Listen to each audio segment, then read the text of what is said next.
You want to start? Yeah, I'll start. I already did, because I'm not going to so, You can also take the.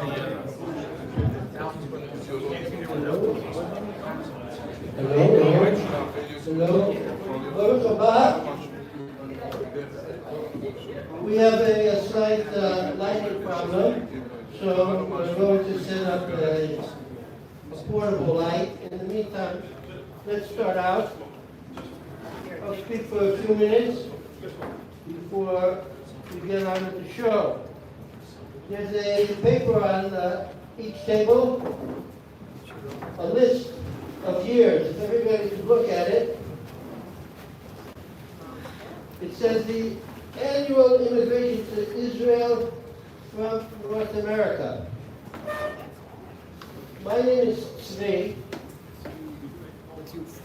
In the year 1982, a young Israeli soldier named Meir Indor came to America. He's here somewhere. I saw him. He came to America looking for volunteers during the first war in Lebanon. He came with Rav Kazani Zitzal, and they came into the Satmut building on 555 Park Avenue or something like that. I forget the exact address. 515. 515. Okay, thank you very much. And they addressed a meeting of potential volunteers, and I showed up and I heard them. Oh, it was a Hebrew Ulpan. I was learning Hebrew at the time. So I said, that's for me. So I signed up to volunteer.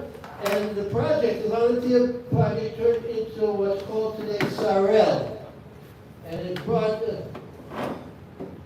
maybe 100,000 Jews from all around the world in the last 40 years, maybe more.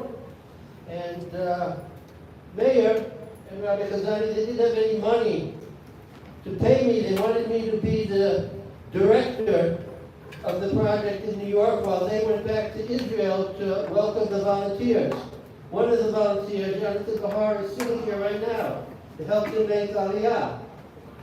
Oh, he's there, sorry. Didn't recognize you with your hat on.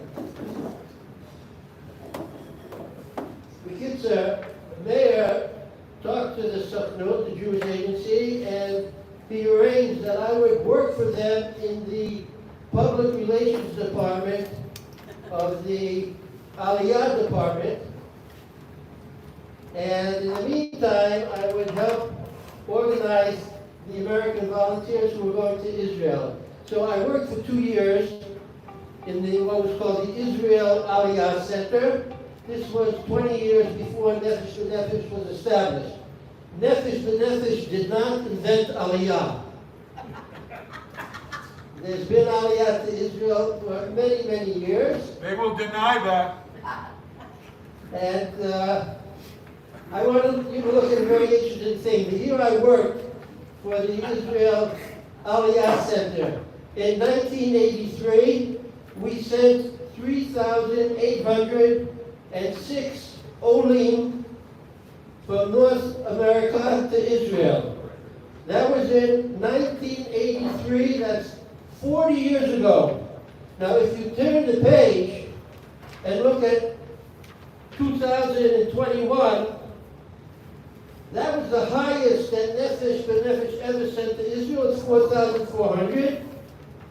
But look at the other numbers. Before that, 220, 2,000, 2019, 2,400, 2018, 2,700. In 40 years, after all of the great advancement Israel underwent in high tech, in all of the computer sciences, in agriculture, in the military, in everything, turning into a superpower, the same number of people came on Aliyah, are coming on Aliyah today as they came 40 years ago. I would say that that is an indication of two things. One is that the truth is the Jews of America and Canada don't want to leave America and Canada. It's not the fault of Nefesh B'Nefesh. They just don't want to leave. But we have the feeling that Nefesh B'Nefesh, the Jewish Agency, the World Zionist Organization, the Misrata Klita, and Aliyah, none of whom are here today,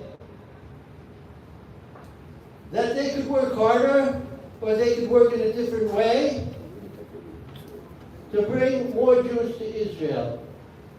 Our feeling is that not only does the conception of the military in Israel have to be changed, not only does the conception of our relationship with the Arabs who want to kill us have to be changed.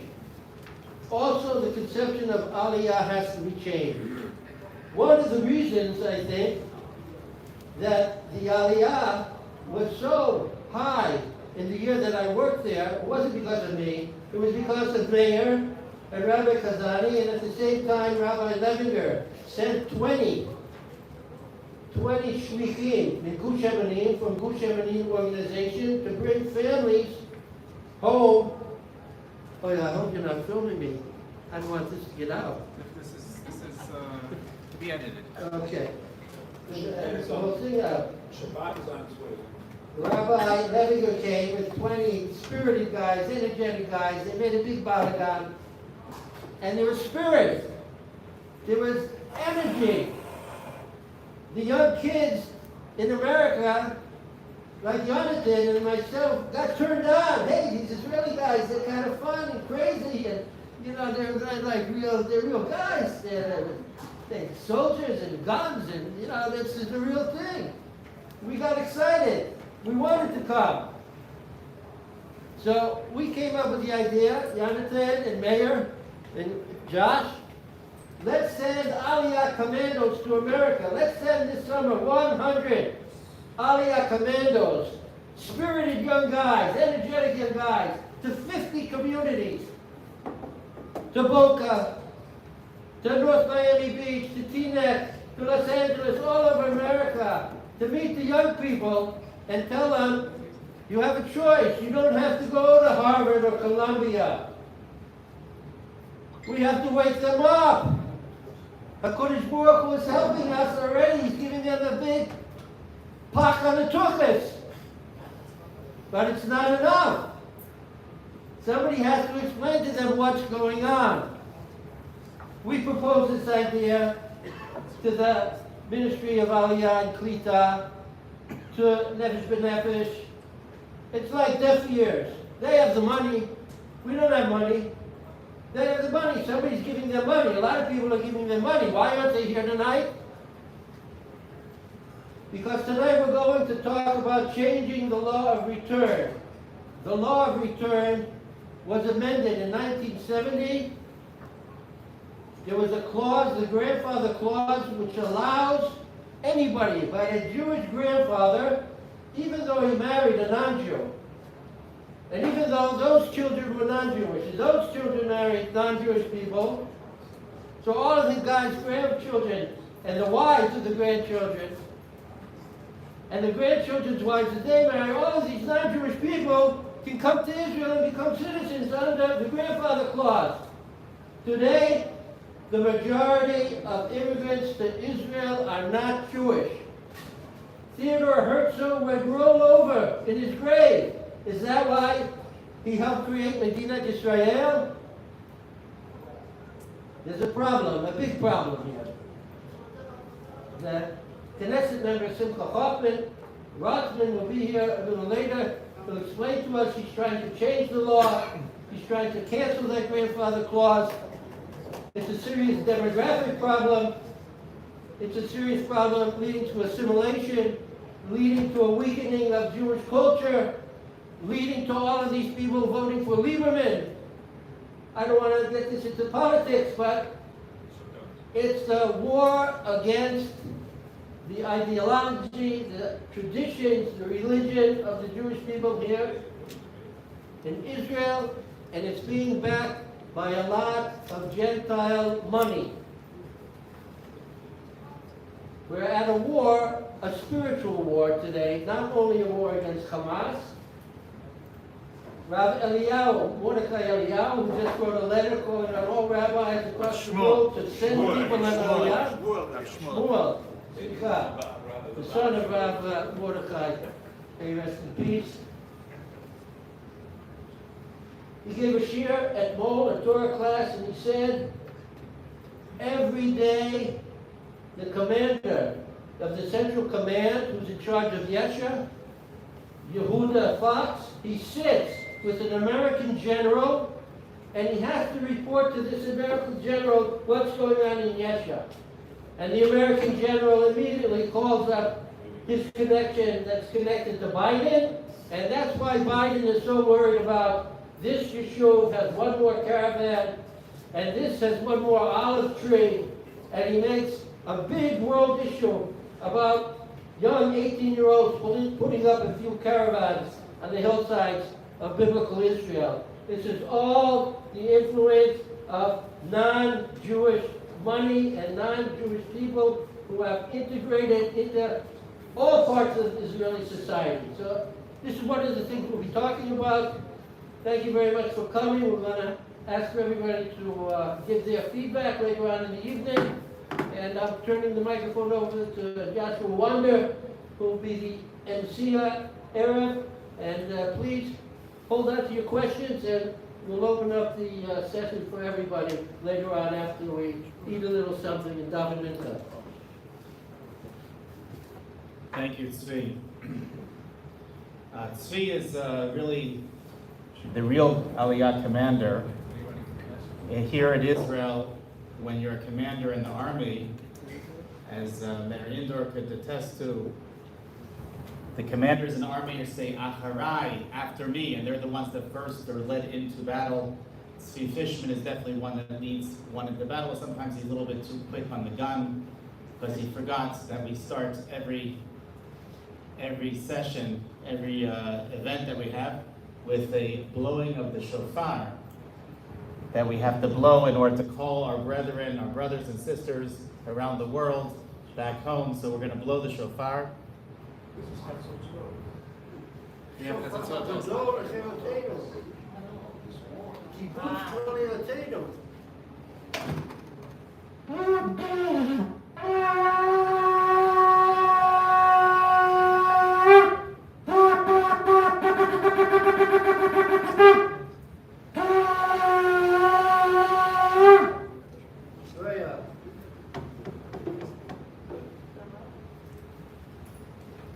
Now we can start. I was asked to start off speaking about my experiences in the United States. We went for 1 week on a mission. It was a very difficult mission. It was a rescue mission for Jews in America. And perhaps it's the hardest mission because to rescue someone who doesn't want to be rescued is very difficult. And unfortunately, when it comes to many Jews in America, they are unaware of the exile that they're in. The worst exile is the one you don't realize you're in. And many of the Jews there don't realize that they're in exile. There are those communities that come from a more Zionist leaning, like Teaneck and like others that grow up with this idea of Israel.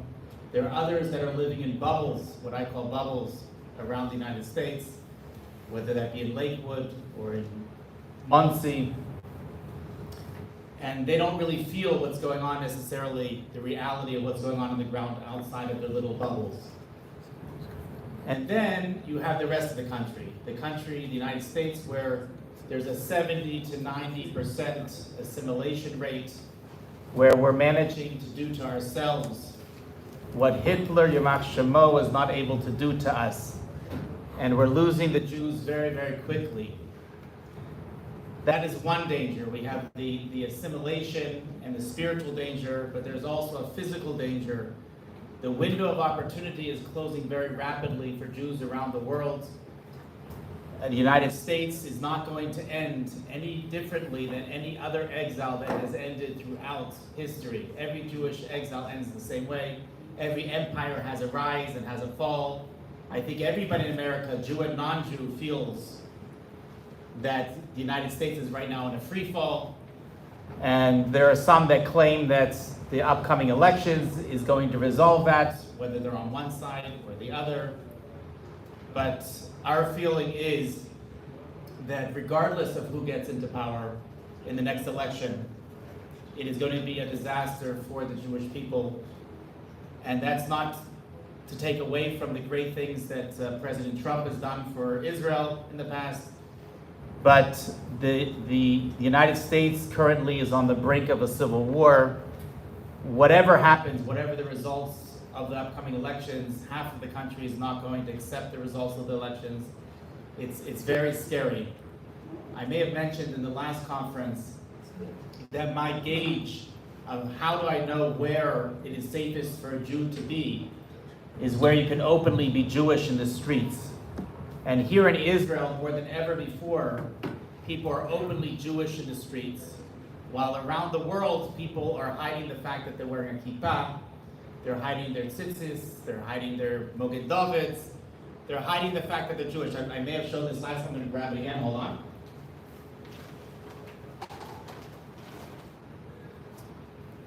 So this is a product I purchased on my trip to the United States. It is called the Camo Zuzah. I don't know if you've ever heard of the Camo Zuzah. The Camo Zuzah is a product made in the US of A. And basically what it is a plastic box. Rabbi, have you seen this? I've seen it, yes. It's a plastic box with a blinking red light. It imitates an alarm system, and you can put it over your mezuzah to hide the fact that you're Jewish. This is a product that's being sold in the United States today. How does that work? How does that work? How does it work? It looks like an alarm system, so people won't see the mezuzah. It just looks like an alarm system. It's scary. It's very scary. It was, when people asked, when I was in the United States this past time, I was staying in the 5 towns, and I told everybody that I chose to stay there because it's very close to the JFK airport, so I wanted to be very close in case I had to escape. I wanted to be very close to the airport. We had a very interesting trip. The main events that we went to, where the goal of the trip was to try to meet as many Jews as possible during the trip. And the 2 main events that we went to, one was called the Israel Day Parade. There were tens of thousands of Jews at this parade on the streets of Fifth Avenue in Manhattan. And there, predominantly, the people that attended this parade were pro-Israel. That's why they came. So, on one hand, it may have been easy to speak to these people, but we had a little bit of a gimmick in order to try to get their attention. And we had these big signs that said, "Jews go home. Jews go home to Israel." Those signs, people weren't sure exactly what to make of it. In fact, one of the funny stories of the trip, like 2 stories. One was that we were driving up, Shabbat we spent outside of Boston, and we were driving up I-95 from New York to Boston. We had this huge truck, and on the side it had these big signs, "Jews go home," big Israeli flag on the hood and on the back. And we got all these people giving us the thumbs up, some of us giving us another finger, and beeping their horns, cheering. And then I only realized once I got to Boston that many of these were probably anti-Semites that agreed with our message that Jews should go home. The Jews were probably not as enamored as the non-Jews were by the message. The second story was actually one of the best stories of the trip, which is when we were holding these signs, "Jews go home," right in front of the entrances to the parade. So a woman and her elderly mother come over to me, and they look at the sign, and they look a little bit confused, as many people did. But then they said, "You're not going to believe this." They said, "We just came back from shul, we were davening, and we asked Hashem, please give us a sign that we should move to Israel." And we come back from shul, and we walk over to the parade, and we see you holding this giant sign that says, "Jews go home." So clearly God was answering our prayer. The other event that we went to was a little bit more of a difficult crowd. It was called Kosher Palooza. For those that don't know what that is, I didn't know what it was. Kosher Palooza is an event that is in Secaucus, New Jersey. There are about 4,000 Jews in attendance, and it's a kosher food festival. And they have every kind of food you can imagine. And the Jews that go there predominantly are from the yeshivish/Hasidic communities. And they're coming there to eat and dine, to have the best kosher foods that can be found on the face of the earth. Little did they know that we had another plan for them, and we had a table set up at this event that had Aliyah in mind, and we had these huge signs and flags, and we managed to accost probably 1,000 of them. That was actually much more significant, I think, than the Israel Day Parade, because those are people that Israel is not even on their radar. As I mentioned in my opening, for many people that are living in bubbles, Israel is not even what, everybody feels the ground shaking. Everybody feels there's something going on in the United States. They just don't know how to channel it. And there are some people that think the way to channel is, if it gets too dangerous in New York, obviously we're gonna move. Where are we gonna move to? We'll move to Florida, we'll move to Texas. Obviously those are the safe havens in We'll America. move to LA, it's safe in LA now. In LA, they're also moving to Florida and Texas. LA is a great place. So there are people that just don't understand that Israel, they weren't brought up, they weren't educated the way that many of us were with this idea that Israel is the Jewish homeland. And unfortunately, it's going to take a lot of education and a lot of planting seeds, which what we were doing there, we were planting seeds. We were talking to different people, and we were trying to, for the first time maybe in their lives, to hear the message that it's time to come home. It's fascinating because I'm going back and forth to the United States on these trips for many years now, and I remember once being in a community, and I've since heard that this happens very often. It was Parashat Lech Lecha. And I said, for sure, the rabbi of the community is going to get up and speak about Eretz Yisrael. What else would you speak about on Parashat Lech Lecha except Eretz Yisrael? And the rabbi got up, and he spoke, and spoke, and spoke, and didn't mention Eretz Yisrael in the whole speech. Lech Lecha means you have to go into yourself, you have to be introspective, and Israel was not even mentioned in the speech. And it's very disturbing. One of the highlights, perhaps always a highlight for me, of my trip is meeting my Rebbe, Rav Herschel Schechter. And I went to him and I expressed this issue, this complaint, this challenge, that there are many rabbis in America that are afraid to speak out. It's not that they're not pro-Israel. It's not that they're not pro-Aliyah. They're afraid to speak out. They're afraid of their boards. They're afraid of their jobs. They're afraid of feeling hypocritical, that who are they to tell someone else to make Aliyah when they themselves haven't made Aliyah? By the way, my standard answer to that is always the same, which is that maybe Rabbi Brzezinski is going to speak next, can attest to this. Once an American rabbi, no matter how influential they were in America, steps off the plane in Israel, they are no longer an American rabbi. Right? They're one of those Israeli Zionist rabbis. So we don't have to listen to them.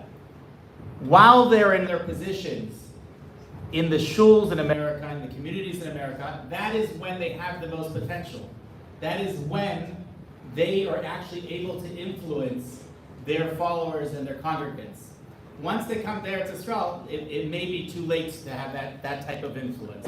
So I spoke to Rav Schechter about it. Rav Schechter was kind enough to make a number of videos for us, one calling out to the rabbis. These can be seen, by the way, if you go to YouTube, to Israel Torah.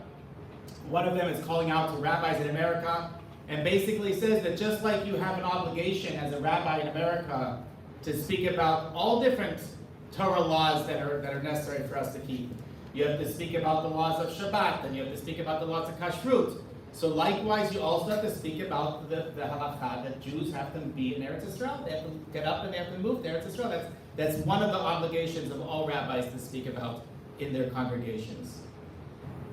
After that video that he made, I asked him a question, which I've gotten many times, this question, which is, since Simchat Torah since October 7th, how could I dare say that it is safer for a Jew to be in Eretz Yisrael than it is to be in New York, than it is to be in London, than it is to be in Canada, in Toronto?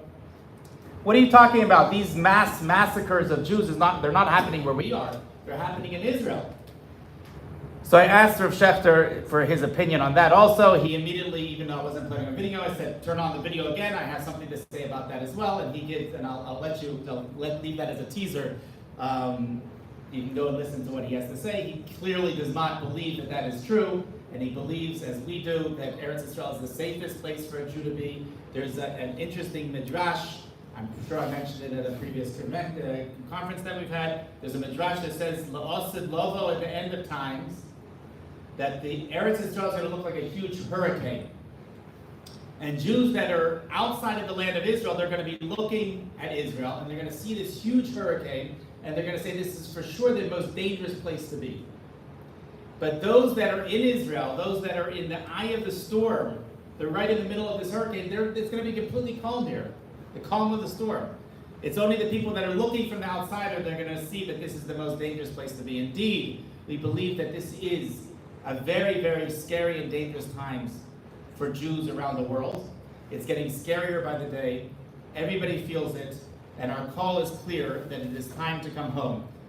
One of the most important messages that we gave during our, and this was actually given to us by the representative of Nefesh B'Nefesh, so I owe him credit for this, was that just like there is an old custom that one has a Mashiach bag.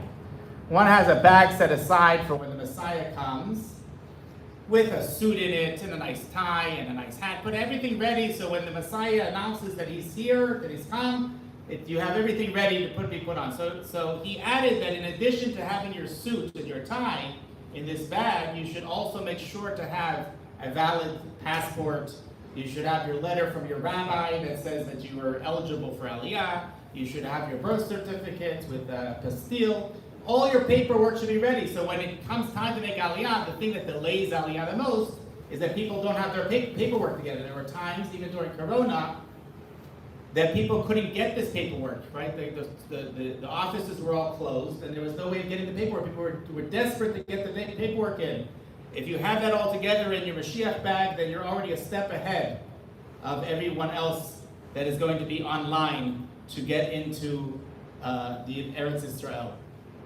You may have noticed our backdrop over here, besides the very nice signs that we have here about the Jews and the sinking of America and the fact that the majority of Olim today are not Jewish. Again, I also have to mention that depends on the time period. That's not throughout the history of Medinat Yisrael. That's a more recent thing, and it's not also what's coming from North America, where the majority of them are Jewish. And the tent, you may be wondering why we have a tent here. It's not in case there is an alarm and the missiles are coming down, we should all get into the tent. It is more so to send a message. Right now, one can come to Eretz Yisrael and they can still liquidate their properties in Chutzlarts, and they can come here and they can still buy an apartment. Okay, it might not be as nice of an apartment as you would have gotten 10 years ago or 20 years ago. Prices are definitely on the rise. They're appreciating at a rapid supply and demand. There's a huge demand and a very, very limited supply. But at some point, even the Jew that owns the $1 million home in America is not going to be able to find properties here. The inventory is limited. And at some point, they may find themselves being in one of these instead of being in their mansion in the United States, in LA, in the 5 towns. We don't have to mention places. Wherever they are, right, they may have to be in one of these tents. So this is the time. The time is now to come home, to find your place, to find whether it be in Yerushalayim or other communities that are popping up, Anglo communities all over Eretz Yisrael, and to start. And the best way to do that, by the way, and this is another point, the best way to do that is to come as a community. Right? If you're able to come as a community, you can make a mass purchase. The rabbi's able to come, he can still have his job as the rabbi. You can have a mass purchase of apartments on paper, and you can buy them cheaper on paper, And you can keep your community, you can keep your neighbors, you can keep everything that you wanted. We have one of our domains for our website is asgoodasgullus.com. You can have it as good as Gullus. You can have Eretz Yisrael. So we encourage everybody to come. I would like to introduce our next speaker. Among his many other titles, Rabbi Stephen Przansky is the Rabbi Emeritus of Congregation B'nai Yeshurun of Teaneck, New Jersey. He gave up his very successful position as leader of the congregation to come on Aliyah a few years ago. He is definitely someone who represents what we're looking for. American rabbis that are willing to make that jump, even more so if they're willing to bring along their congregations with them. And I would like Rabbi Przansky to please come up and to share with us his thoughts.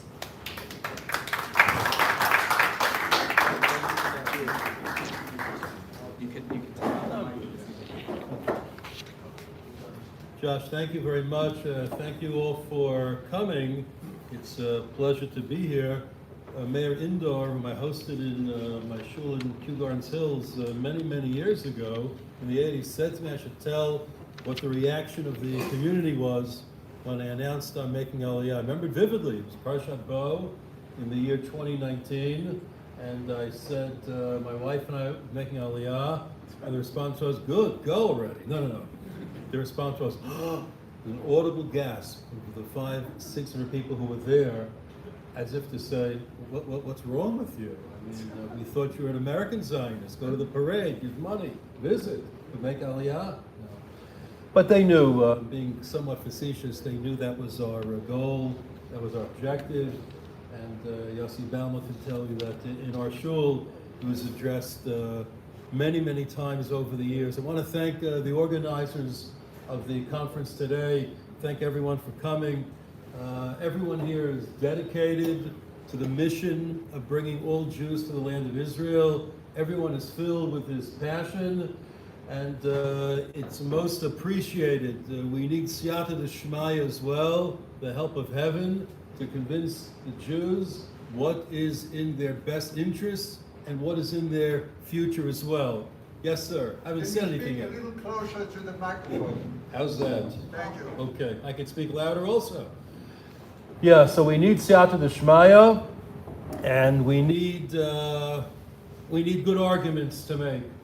So having said that, and at the risk of offending the organizers and saying something which might not be as mikubal, let me first say that Rov Olim Yisrael Einam Yudim, I agree with wholeheartedly, and it's a tremendous failure of the Israeli government, especially this right-wing government, that they don't pass such legislation. That it was not done years ago, and when the movement started almost 30 years ago to import non-Jews from the former Soviet Union, it was done specifically in order to counter the demographic threat of the religious population in Israel, of Haredim and religious Jews. They serve as a type of counterbalance, but as Josh mentioned, and Tzvi mentioned also, we suffer from it. It changes the complexion of the government. It makes building a Jewish state much more difficult, and therefore it has to be done notwithstanding all the counter forces that exist. So that sign I agree with. The sign in French I don't understand, but this sign, Jews get out, I agree. Sinking America, so we should be a little more careful about that, a little more circumspect. And the reason is, first, like Adam Smith said, there's a lot of ruin in a nation. Don't underestimate the malleability, the adaptability, even of a society that's in decline. But I think there's a more important reason for that. We shouldn't wish it. I noticed in the sheet that Tzvi handed out, there he is, that the only year that exceeded Tzvi's 3806 Olim from North America, 1983, was in 2021. What happened in 2021? Exactly. As I mentioned to my kahil as I was leaving, when I visited the last year, you see you can live in Israel and work remotely. So many, many Olim came that year, 2021, realizing they can do their jobs as efficiently and productively as possible while still living in America. So it is sinking, but we should pray it shouldn't sink so fast until everybody can be supported here. Okay, so at the risk of offending my hosts and being ejected and losing out on the steak dinner they promised me, let me suggest that there are three major, it's not true? There are three reasons, three arguments to make for Aliyah. Loosely constructed, there's fear, there's guilt, and there's virtue.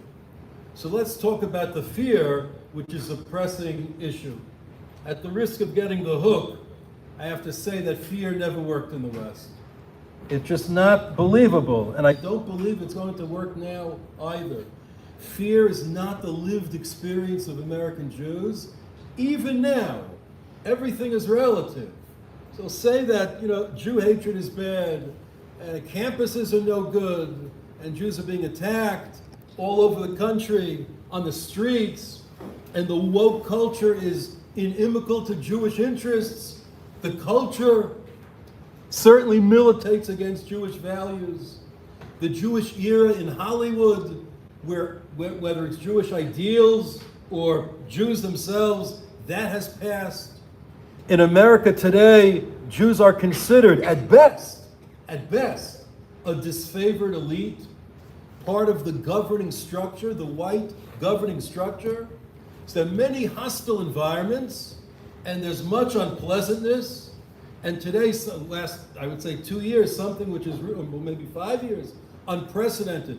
Politicians in the mainstream, unafraid to be openly, explicitly, and unabashedly anti-Israel and anti-Jewish, and not being marginalized in their parties. Today it's mostly Democrats. In the past was Republicans.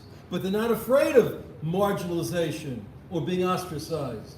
On the contrary, they retain their positions. And yet, for all the discomfort and all the threats and all the assaults and all the intimidations, and Josh alluded to this also, I heard this, I was in America last month in Florida, and then in New Jersey, and I heard people say this to me. For everything that's going on in America, how many American Jews have been killed since the start of the war in Shmini Atzeret? With all the protests and all the attacks, maybe one. How many Jews never have been killed here? Hashem Kom Damam. Who's under greater siege today? American Jews or Israeli Jews? So Bigadol, we may see things differently from our perspective. But living it as they do, they don't see it. They don't see it. Because the reality is, everything is almost a funhouse mirror. On TV, we see all the protests, and we see the screaming and the curses, etc. So it doesn't mean it can't happen there. Of course it can, and we know it will, but it does mean that Jews will not respond to it. And that's why I do not believe that Aliyah figures since the war are markedly different than from those before the war. The number of tikim may have increased. The number of Olim, I don't think so. So here we come to my two rules of Jewish history. The first being, every exile comes to an end, and it comes to an end ignominiously and violently. That's the first rule. And the second rule is, Jews always leave too late. In every exile in which we've lived, we've died, because we never see the handwriting on the wall, and we leave when it's too late.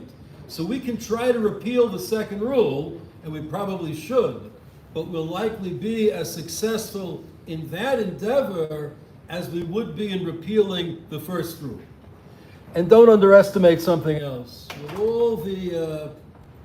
With all the anger and the protests and the Jew hatred that does exist in America, Jews there are still prosperous.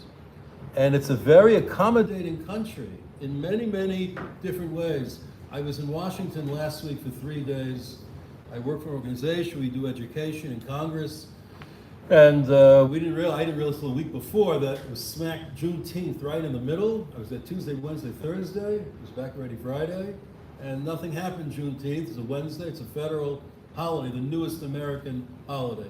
So I went for a walk. I walked by the White House. I was actually going to Lafayette Park because I'd read that's where the big protests against Israel take place. Unfortunately, as it turned out, I guess the protesters also don't work on a legal holiday, so they weren't there. But there were just a lot of blacks around celebrating. There was one hapless white American from the South with a placard that said on it, "I apologize for slavery." So I walked up to him, true story, and I said to him, "Why'd you do it?" And he said to me, "Why'd I do what?" I said, "Well, why did you enslave these nice people here?" So he said, "No, I didn't do it, my family did." I said, "When did they do that?" 160 years ago. He says, "Why are you apologizing?" I said, "I apologize for them." I said, "But you can't apologize for them any more than the people around you can accept your apology." That's what in America is called the apology of virtue signaling. It's completely vacuous. But I didn't see any anti-Israel demonstrations at all. Nowhere that I was, in Washington last week or in America when I was there in May. What I did see though, and I was taken aback by it, was in Congress. And I would estimate more than half the representatives and senators in Congress are flying the Israeli flag outside the office with a sign that says on it, "We stand with Israel." And they're not Jews, and they're not coming from Jewish districts. We stand with Israel. The most ubiquitous flag that I saw in Congress, in addition to the American flag, was the Israeli flag.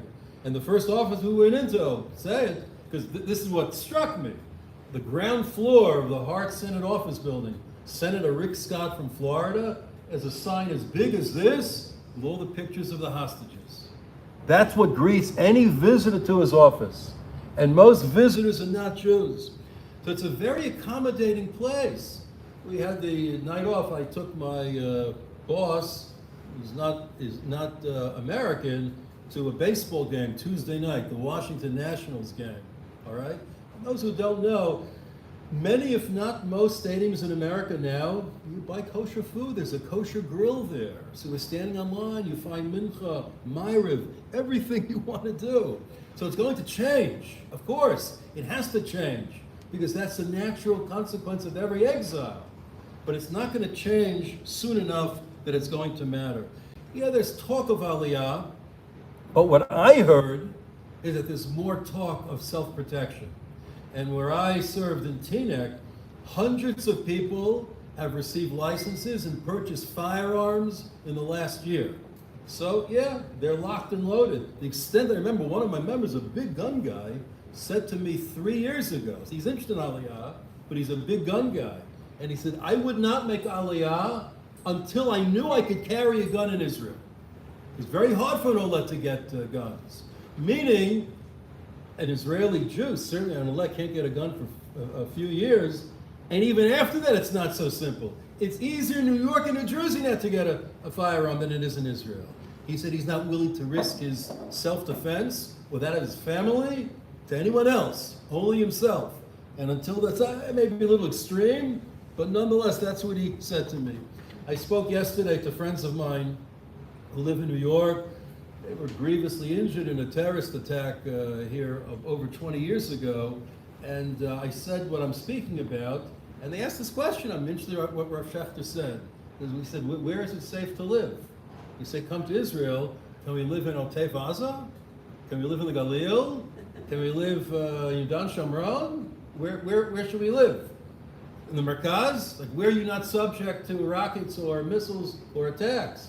And you step back and, we'll get to it in a moment. I don't want to be too depressing, but life is good. Baruch Hashem. Life is great here. But we do know in America, like he said he was going to Manhattan yesterday, the question is, you wear a yarmulke or a cap? That's the question. But we know, Rahman al-Islam, we leave our homes every day. We can be shot, stoned, stabbed, rammed, or be hit by a rocket or missile. And the truth is, no Jew in the world faces that, except for the Jews in Israel.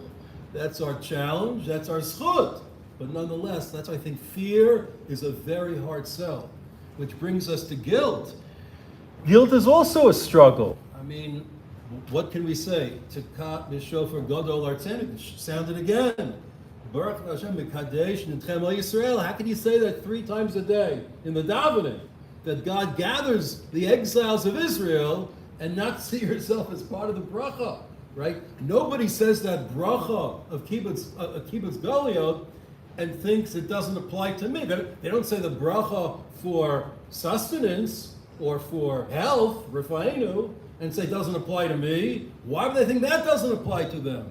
And nonetheless, they do.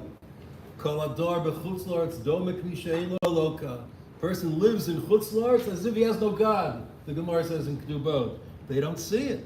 So this can be a motivator, or at least a catalyst, but I think per se it's not wholly persuasive. Sad to say. I mean, Rav Soloveitchik and Rosh Feinstein, Lubavitcher Rebbe, they didn't make Aliyah. In Washington last week, I davened in shul. I don't want to say where or who, but the rabbi was speaking. It was a little breakfast that was held, and he said, I can't wait for Mashiach to come because then I'll be able to make Aliyah. So I'm like, almost. You could take a plane this afternoon from Dulles. Leave with me on Thursday. We'll get back in time. It's Israel for Shabbat. That's not how they look at it. Bring Mashiach so we can make Aliyah, as if to say there's no Aliyah until Geulah. So there should be guilt. And there is, but it's counterbalanced, I think, by the ease of Shmirat HaMitzvot in America, the legal protections that are afforded religious observance, and the good life, the sense that you can have it all. So it may be a delusion. Mitzvot performed in Chutz La'aretz are somewhat inferior, but yet it does exist. There's a very well-known Haredi rabbi here, I don't want to mention his name, he's popular in all circles, who said last year to someone that you can get a better Torah education in America today than in Israel. In Israel, whatever stream you find yourself in becomes very limited. But he finds that in America, you can find the yeshiva that accomplishes everything. So it seems extreme, but it is a prevalent topic of discussion. I know in the Dati Leumi world, why so many children go off the derech, or at the very least, redefine their derech, which doesn't always include observance of mitzvot. That's a whole different discussion, but it does detract somewhat from the guilt argument. Someone was saying a few weeks ago to me, someone's lived in Israel for almost 20 years already, and they were saying that some of their kids meander around the fringes of Torah observance, and they look at their friends in America who went through the modern Orthodox system, and they come to Israel and learn, they go back to YU and Torah, they go to a right-wing yeshiva, and they marry, and everything seems normal. And their kids are struggling, and they said, what would have happened to the kids had they stayed in America? Could have been worse. Could have also been better. So to claim that religious life in the U.S. is vapid, I also don't think is a winning argument. It's true, there's something artificial about American Zionism, even religious Zionism, and I felt it as a rabbi, but don't underestimate the relative ease that exists. I'll tell you a quick story. Because 15 years, we hosted a regional rabbi from Israel in Teaneck, probably 15 years ago, and it was his first time in America. He came on a Friday, actually. I did not meet him until Shabbat, and I leave my house, which was just a short block from the shul, and by chance I meet him in front of my house. We cross the street to go to the shul, and the street is cordoned off by these wooden horses, blocking the street, all right? So he whispers to me, in Hebrew, he's speaking English, he whispered, do the police know that you close the streets? And I said to him, the police know. The police suggested that we close the street in front of the shul. So make it safer, the kids can run out and play, etc. And they said, if we ever close the street anywhere in Israel for Shabbat, the next day the Bagat sends the police and we're facing fines, all right? So he said to me, Bezel Lashon, this is my first day in America, my first full day, and here I'm wondering why Jews in America don't make Aliyah. And now I see this and I wonder why anybody would make Aliyah. That was his impression. So that's the hurdle we have to overcome. So I don't think fear is a winning argument. I don't think guilt is a winning argument. But there's a third argument, and that is virtue. And that's the one. I can't give you any wisdom, but I can give you experience. For me, at least, that's the one that always worked. What's virtue? Virtue means the virtue of Aliyah. It's publicizing the gift that HaKadosh Baruch Hu gave us. It's the blessings of Israel. It's, let's be frank, it's the good life that we have here in all respects, notwithstanding the war and the civil strife and the awful drivers. Even with all that, we know we're blessed with this land and this nation to have a good life here. During my tenure, dozens of families from our shul made Aliyah, and scores of children, meaning the next generation. In Modi'in, where I daven, there are more than 30 B'nai Yeshurun children who daven in the same shul. I'm not the rabbi there. And they made Aliyah during my tenure and after. I mean, many, of course, thought that they had escaped me. Imagine their astonishment when I show up in their shul. But nonetheless, to me, that's nothing more pleasing than to see these kids, some of whom I was at their Brit Milah, their Bar Mitzvah, their Bat Mitzvah, and now they're raising families in the land of Israel. But I have to say, not one of them was running from something. All of them were running towards something. And that was the motivator. And to me, at least, that's what works. You can live here and work here and raise families here and learn Torah here and do mitzvot here, and above all, be part of positive Jewish history. And that's the pitch. Yeah, the cost of living here is high, true, but the big ticket items, in America for sure, like yeshiva education, health coverage, that is less. So that's an ancillary argument. The primary argument is, it's a blessing to be here. It's a fulfillment of Jewish destiny. The land is beautiful. The chesed performed, hold your applause to the end of my compliments. The chesed performed here is astonishing. The sense of family that we have with each other is overwhelming and in a good way. And the feeling of being part of Jewish history, of furthering Jewish destiny, of paving the way for Mashiach is profoundly inspiring. So if I had to make a pitch, I would add one more thing, and that is, all right, so I don't know what the Juif, where that place is going to be, but I've exchanged the sign for something else. Older Americans here will remember World War I, and Uncle Sam saying, I want you, meaning to register for the draft and serve in the army. We need Dod Shmuel with the visage of Tzvi Fishman, Dod Shmuel saying, we need you. We need you, meaning we need an influx of American Jews, and especially young American Jews, to revitalize the country. Just be part of the army, part of the whole marechet. And we do know, and it's sad to say, so many institutions, governmental institutions, are either dysfunctional or compromised. So it has to come from the grassroots. But to give a message for American Jews, not out of guilt. Well, the part of it could be tinged with guilt. We need you. We need you to come. We need you to be part of the Jewish future. Anyone who's honest is going to tell you the Jewish future is not in America and it's not in Europe. The only Jewish future is here. It's obvious. We need them to come. We want them to come also, but we need them to come. I think rabbis, and this should be a focus of our group, rabbis in America have to overcome the fear of addressing Aliyah by emphasizing the third reason.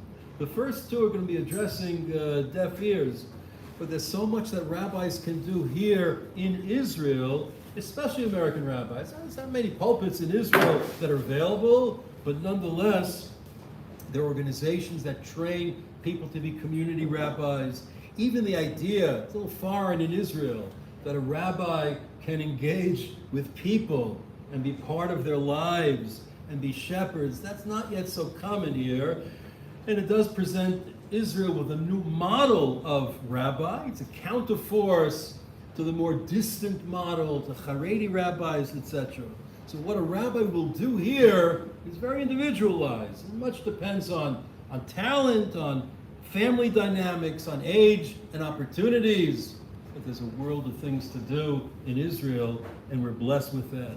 What we can begin to do is mount a campaign that is based, if necessary, on shame. And I never understood why American rabbis refrained from discussing Aliyah. I always did, notwithstanding that inevitable question that is raised. Whenever a rabbi standing at the pulpit, living in his home in the community, would raise, so the question is inevitable. And that's the question that primarily intimidates many rabbis into silence. And I've known many, many rabbis in America who will never say the word Aliyah because they're afraid of answering that question. But they have to understand that rabbis are not going to stand up in shul and tell people that America is collapsing, that Jews are in danger, that our lives here are bogus, and then in the next breath announce a $35 million renovation campaign to expand the shul, which I'm not exaggerating. One of the communities I was in, that's exactly what they're facing.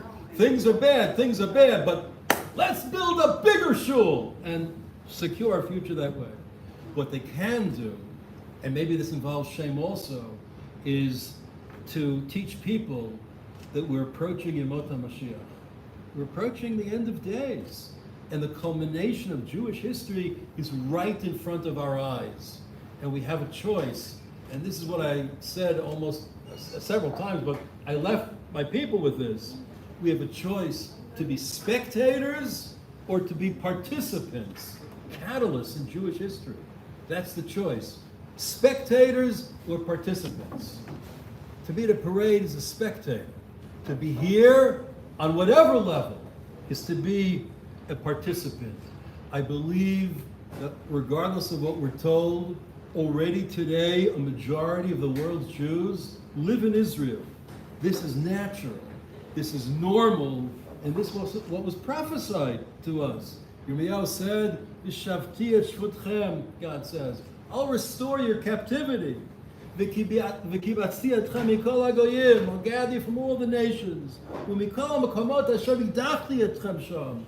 All the places to which I scattered you, I'm going to bring you back. V'ashivoti etchem el hamakom asher gleiti etchem misham.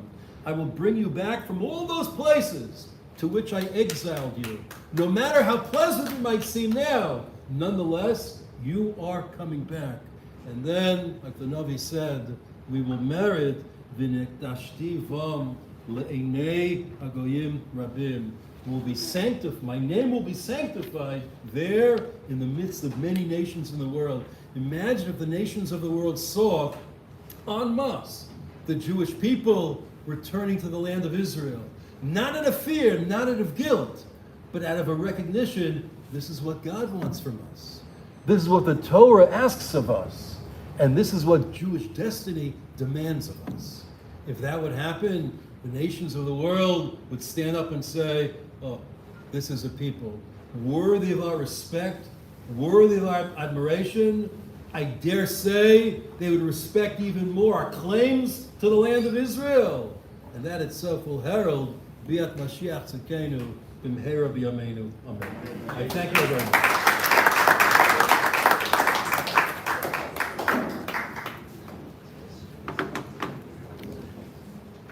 This is not meant to be. This is not meant to be a debate, but I feel pushed to defend Eretz Yisrael in some of the allegations that the esteemed rabbi has made in his beginning of his speech. I'm not going to do that right now.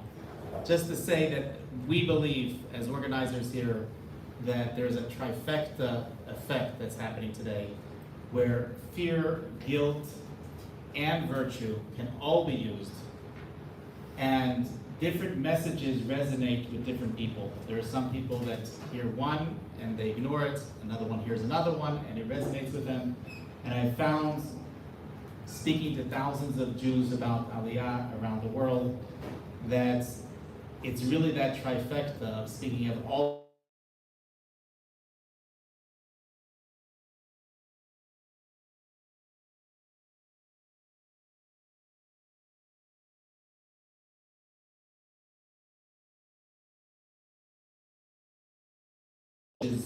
or could possibly push the Jews back.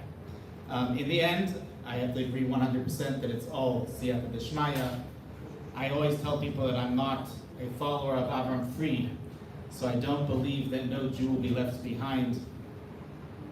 I have no reason to believe that in the times of Mashiach that Hashem is going to suspend one of the fundamental aspects of our faith, which is that of the Bechira Chofshit, that we have free will.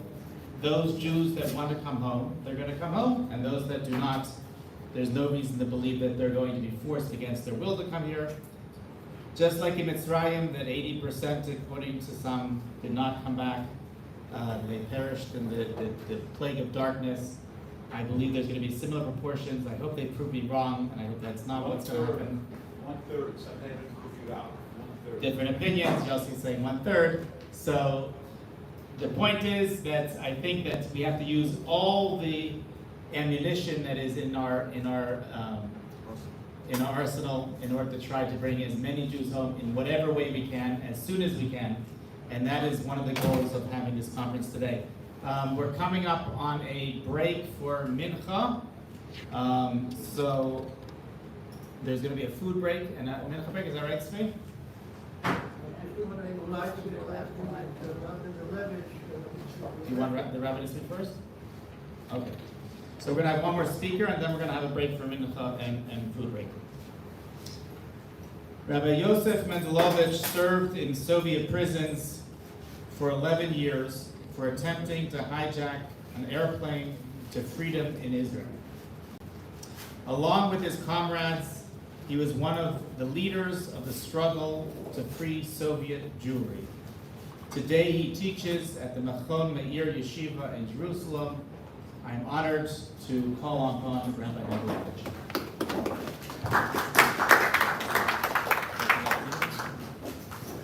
תודה רבה. אני מבין שהזמן קצר, אז אני אהיה גם כן קצר, שלא לבזבז את הזמן, במיוחד אחרי הנאומים כל כך גדולים, אין לי מה להוסיף.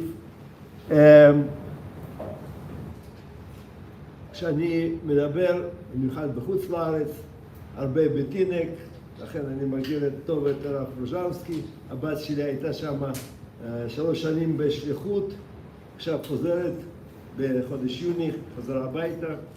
אני תמיד אומר שמה שעשינו, לא עשינו מפחד, אלא מאהבה. מאהבת ארץ ישראל. רצינו להיות חלק מעם ישראל ולהילחם בצבא הגנה לישראל.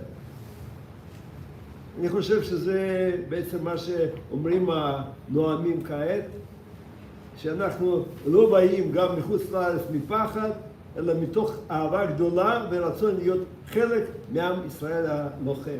ככה אני אמרתי ליהודי אחד, שכמו שהוא הוזכר, טען שמה אנחנו אומרים יותר בטוח להיות בארץ ישראל, פה אנשים נהרגים בצבא, ובארצות הברית ובחוץ לארץ יש יותר שקט. יש הרב גולדשמיט, שהיה בזמנו הרב של מוסקבה, עכשיו הוא עזב, הוא רב הראשי של דוסלדורף בגרמניה, וזה מה שהוא אומר.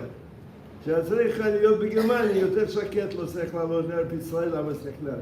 אז אני עניתי לזה. אתם מעדיפים להיות עבדים בחוץ לארץ, זה בחירה שלכם. אני מעדיף להיות אדם חופשי ולהילחם על זכותי להיות יהודי עם נשק בידיים. וזה כבוד שלי, וזה הבחירה של כל אחד ואחד. וזה האתגר שבאמת דיבר הרב פרוז'נסקי. אנחנו מדברים לכל היהודים, אם אתם אנשים גאים, אנשים חזקים, המקום שלכם בארץ. אני ראיתי, יש איזשהו סופר אנגלי, דאגלס מרי, אז הוא אמר ככה, הוא אומר, אנחנו האירופאים מקנאים בכם בישראלים, כי גם אנחנו יודעים על כל הסכנות שמחכים לנו. אבל אנחנו לא יכולים לעשות שום דבר, ואתם נלחמים עם נשק. אנחנו מקנאים בכם שאתם לוחמים ויכולים להילחם בנשק.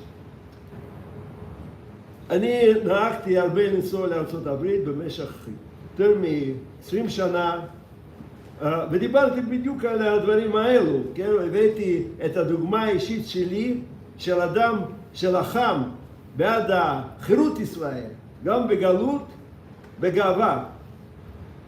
מתוך הרצון לתת דוגמה ליהודים בחוץ לארץ, באמריקה במיוחד, שהלכו בדרך זו. והיו הרבה אנשים, אני גם פוגש כאן בארץ, הרבה יהודים שאמרו שאחרי שהם שמעו את השיחות שלי, הם החליטו לחזור לארץ ישראל, גם לעשות תשובה. אני חייב להגיד שבשנה האחרונה אני לא נוסע, לא מזמינים יותר. יכול להיות שבגלל הסיבה הזאת שאני אומר דברים שלא נעים לשמוע, אז לא רוצים לשמוע.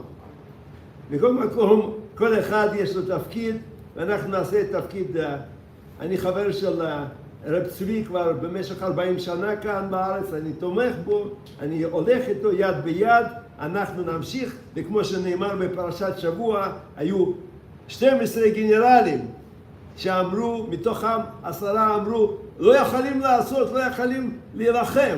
והיו 2 גנרלים שאמרו, נוכל להם, והם האלו שניצחו. אז אנחנו אומרים את הסיסמה, אנחנו נוכל אם אנחנו נרצה, אין זו אגדה. תודה רבה.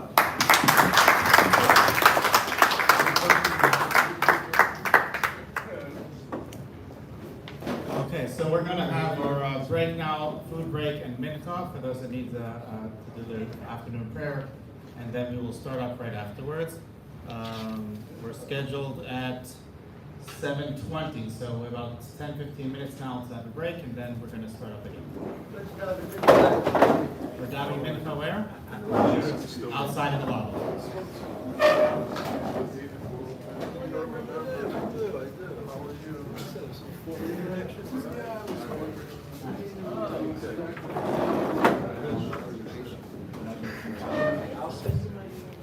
You're scheduled 8:15.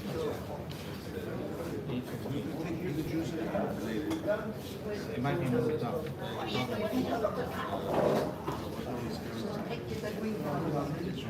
Your rabbi can stay behind the computer. Rabbis stay behind the computer. And there's no reason why rabbis should go. I don't speak French, but Schefter was your rabbi? he is my rabbi. He went to YU?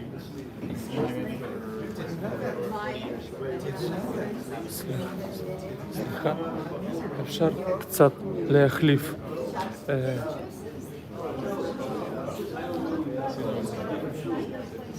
סמארטפון פה, כן.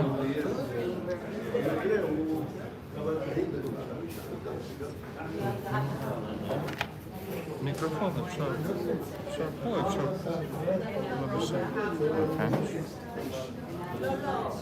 זה בסדר. יותר טוב.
בדיוק. זה מה שאני יודעת, אני יכולה לשאול את הפעילות. לא, היא גם מכירה אותי, משתמש בהם,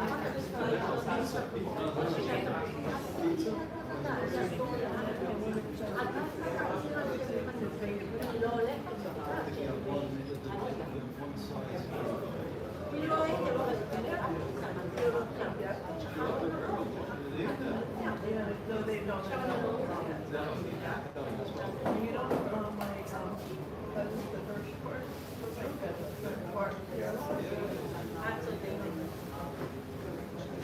אני מחר אני אקח בתור שמחר.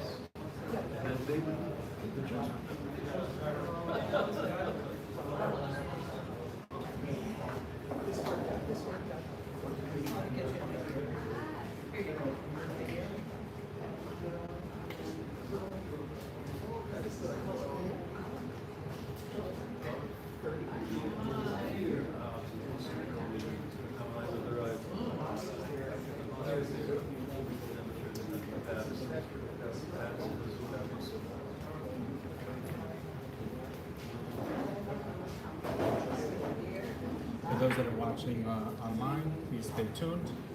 We're going to be starting up in about 10 minutes, so you're welcome to take a break. And we'll be starting up soon, hopefully with the member of Knesset, Simcha Rothman, who's going to be coming in special to speak to you, so looking forward to that.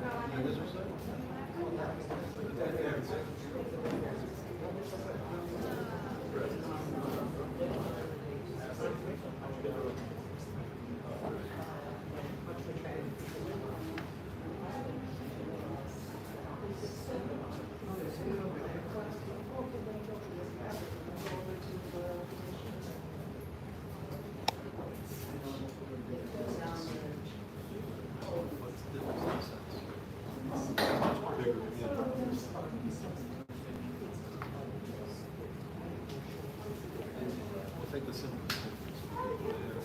Every Jew, every household like that. So, no general.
That's not me, no, that's like Congress.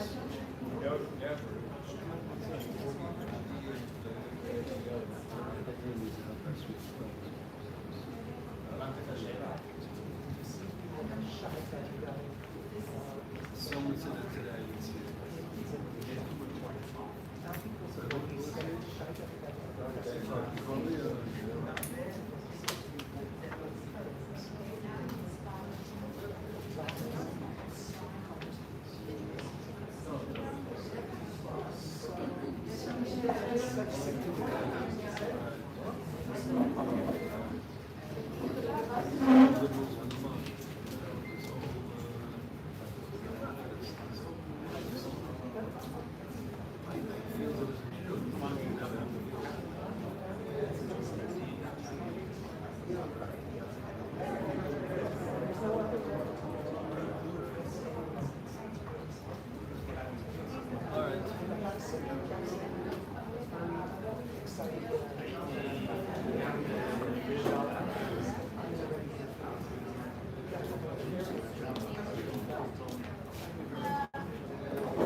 there eventually.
I was a rabbi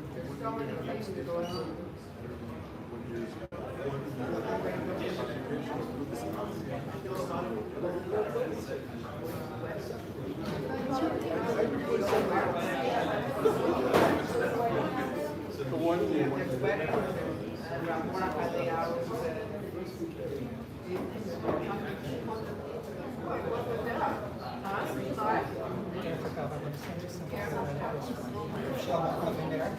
Regarding the Eretz Yisrael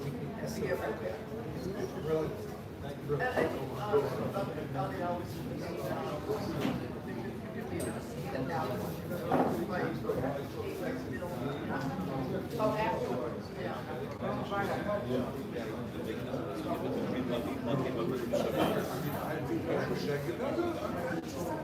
I hope you heard.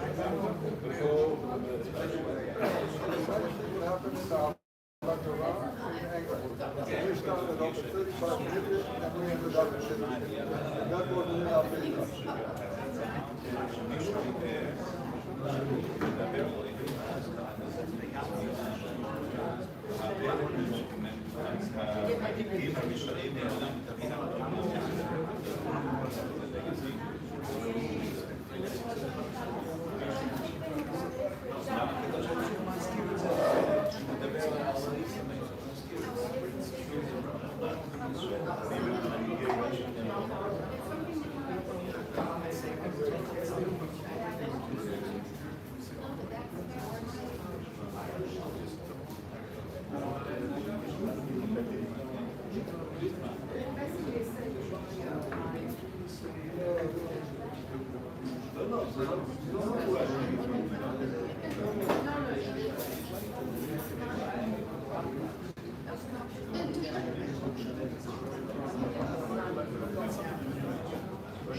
Okay, if everybody can start taking their seats.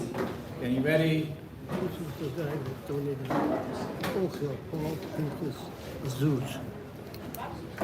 רפואה שלמה. To him? Huh? To him? Yeah, to him, רפואה שלמה.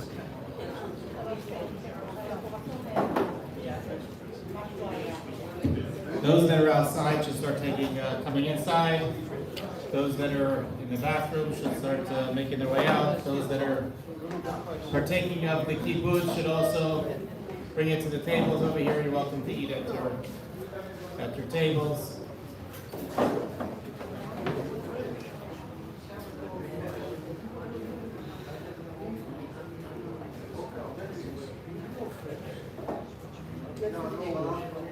I actually wish that Rabbi Krasinski was, I don't know if he's standing outside or if he's still here, but since I have a minute before everybody starts, I'll just mention a story.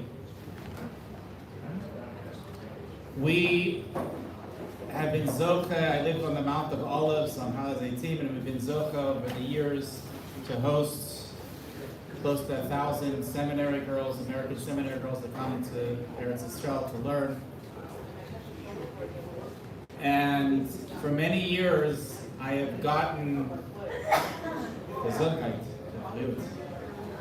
the question from, it turns out that after a Shabbat with the Wander family, the girls, these American seminary girls, get this crazy idea in their heads that Jews are supposed to live in Israel. I don't know where they get it from.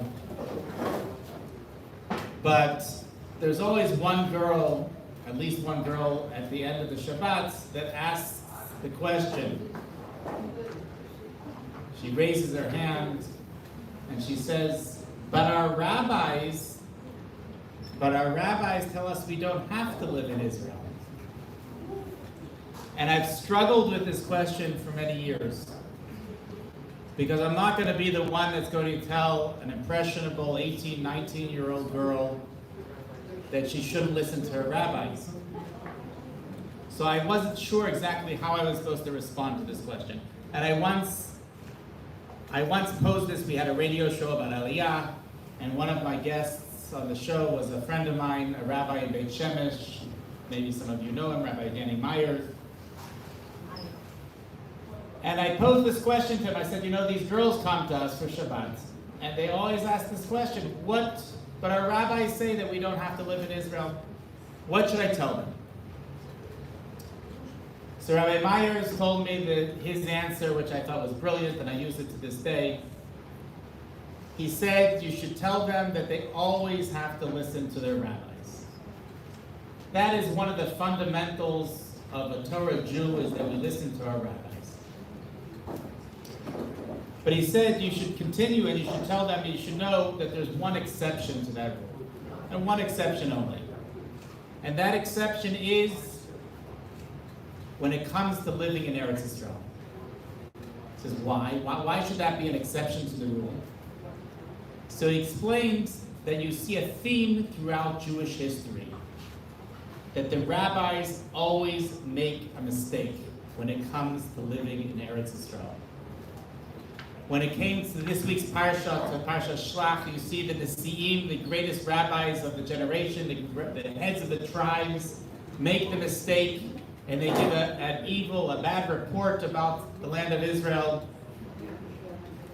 You see this happened in the times of Babylon, the Olim Bavel, when the prophet Ezra calls for everyone to come back to Eretz Yisrael, and only 42,360 Jews return. All the Gedolim, all the great rabbis stayed back in Bavel. They didn't come. And the Gemara says it's because of that the second Beis Hamikdash wasn't the last and everlasting Beis Hamikdash. We could have saved ourselves thousands of years of exile.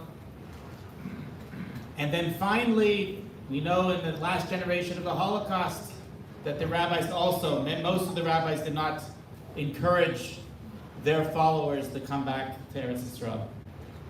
So Rabbi Meyer said that you see there's this theme that goes on throughout Jewish history, where the rabbis always make a mistake when it comes to this point. So if there's one time that you're going to ask more questions to your rabbis, it's when it comes to this point. Right? You can't say you should always listen to your rabbis. Your rabbi, it's true, your rabbi says that you don't have to live in Israel. You should ask more questions. And I've found over the years that if you just ask simply to a rabbi, an American rabbi, should I move to Israel? The standard answer is no, you don't have to. But if you push a little bit and you ask a little bit more questions, you say, but isn't it a mitzvah, Rabbi? Isn't it clear from the Torah that we have to move to Israel? Didn't Avraham Avinu, wasn't he told, Lech lecho ma'artzecha, that they have to leave their homeland, his land of his fathers, and come home? So if you push a little bit, you may get a different answer than what you would initially expect. So I think that is a brilliant answer. I think it is true. And there are many American rabbis, it is true, that say that you don't have to come to Israel, but that is only because they are jaded or blinded or afraid, like Rabbi Brzezinski mentioned. Maybe they're afraid to say something. They don't want to lose their $35 million shul that they're building. For whatever reasons, we can judge them favorably and say they're afraid for other reasons, but for whatever reasons, they don't want to come out and say that it's time to leave. And that's one of the jobs that we have. Not only do we have a job in trying to encourage Jews to come home, but also to the rabbis, to reach out to the rabbis and ask them to encourage their followers to come home. Our next speaker is out in the lobby speaking right now, but that's why he's a speaker. But hopefully he'll come in soon. The next speaker, I'll already start introducing him. Member of Knesset, maybe I'll speak louder so you can hear me. Member of Knesset, Simcha Rotman, is going to speak about the need to change the law of return. And he will tell us a little bit about how the government plans to absorb the millions of Jewish refugees who will soon be flocking to Israel from Europe and the United States. He's on the phone. That's fine. After I do this, I can share another story. See? He's on the phone. Yeah, no, he can wait. We can ask. Oh, we're skipping? Is Neely here? Kim wanted to see you. Kim? You want to say a few words before the... Huh? Please. I Yeah, what you said on your story was great. Okay, so we're changing schedule. We're gonna hold off on the member of Knesset Rothman, and we're gonna ask Kim Bash from the Old City of Jerusalem to come up and say a few words until the member of Knesset is ready. Kim, please come on. Totally approach you. Nothing like Yes, sir. Have Kim stand up. It's on. Hi, everybody. I had no idea I was even going to say anything, so thank you very much, Josh and Steve. Okay, I've got a few minutes. My name is Kim Bash, and I've been in the real estate world now for 15 years. I was working in high-end luxury for about 7 years, and when Corona broke out, I said to myself, I have to do something more meaningful, and I just woke up one day thinking that I have to be more involved in Aliyah and getting more Jews to come and live in Israel. So we started our Find Me a Community in Israel series on YouTube, which any of you can find, where we covered over 40 different communities in Israel during the Corona times. And people could not come to Israel during Corona, they couldn't do their pilot trips, so we brought Israel to them. And I'm happy to say that we helped many, many people make Aliyah during Corona. And we've continued this, and we have been, talk louder, okay. We've been very instrumental in helping many people make Aliyah in the last 5 years, and we're now working on, with several other partners, bringing groups of people mostly from North America, in with their rebbeim as well. Some of them are coming, Josh, to really create opportunity for people. Now, most of you who are here, I'm sure you'll agree with me that housing and finding opportunities and affordable housing opportunities is very challenging. So that is something that we're trying to actually work on right now. And I'm happy to connect with any of you who have people in America who want to come with groups. We have some exciting things happening. So please reach out, and if I don't know who you are and you're in a community that you want to see expand, you want people to come, you want to build the Anglo presence in that community, please let us know. Just to give you a little bit of what's going on in the real estate market, things are a little bit crazy, they always have been, but they are building everywhere. People who say that we're not building, that there aren't workers, we have workers. There's just been a new, I think, law passed now. They're bringing in 100,000 workers in from various different countries, India, China. I don't know if you heard this, Josh, as well, that they're coming in and they are still building. There are so many different projects all over Israel that is happening, and the prices, unfortunately, are not going down. So I tell my clients the time is now to get your foot in the door. So thank you very much for letting me speak, and happy to connect with people later. Thank you, Kim. So now I will go back to our normal scheduled lineup, and Rabbi, we're going to start going next to the member of Knesset, Simcha Rothman. Simcha Rothman is going to speak about the need to change the law of return. He will tell us a little bit about how the government plans to absorb the millions of Jewish refugees that will soon be flocking to Israel from Europe and America, if they can find a means of escape. Head of the Knesset's Constitution, Law, and Justice Committee, he recently led the battle for judicial reform. Also, just this week, he pushed through the first reading of a bill which will exempt American Olim from being double taxed on Social Security in Israel and the United States. And afterwards, we hope that it will stay and answer a few questions. A member of Knesset Rothman, the microphone is yours. We also want to present them with a hat. This is a hat that we used when we were in the United States on our tour. It's the Israeli Aliyah Commando hat. That's for you. Thank you. Thank you. Thank you very much.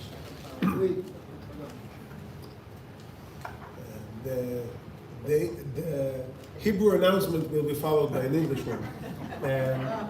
אני אדבר בקצרה על חוק השבות ועל הבעיה, ולמעשה בכלל על הבעיה של ההגירה לישראל, שאנחנו מתמודדים איתה בהרבה מאוד רמות ובעיות, וגם על החוק שעבר בקריאה ראשונה הכנסת בשבוע שעבר, שנועד באמת לפתור את הבעיה של כפל הביטוח הלאומי, בעיה שהיא מאוד מאוד מוכרת על לציבור האמריקאי-ישראלי, ה-dual citizens, אבל הציבור הישראלי כמעט לא מכיר אותה, ומדובר באחד מחסמי העלייה המשמעותיים ביותר, שאני מקווה שהוא לקראת פתרון.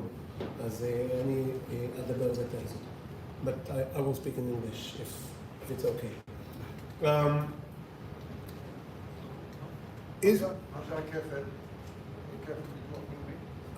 I will explain in English.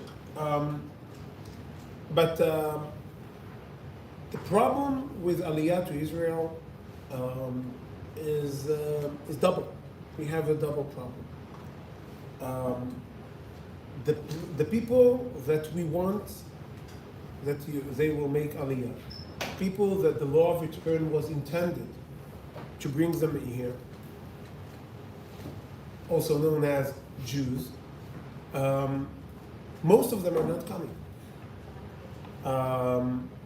We know that the numbers from the largest diaspora, the US, to the second largest, the third,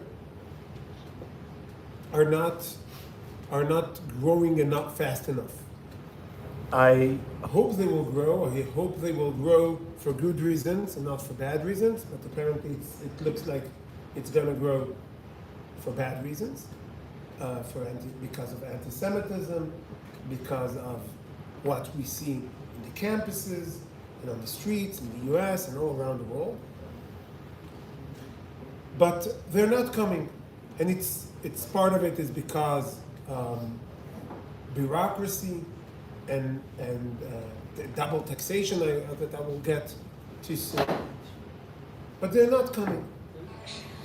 And the people who do come through the law of return from former Soviet Union countries.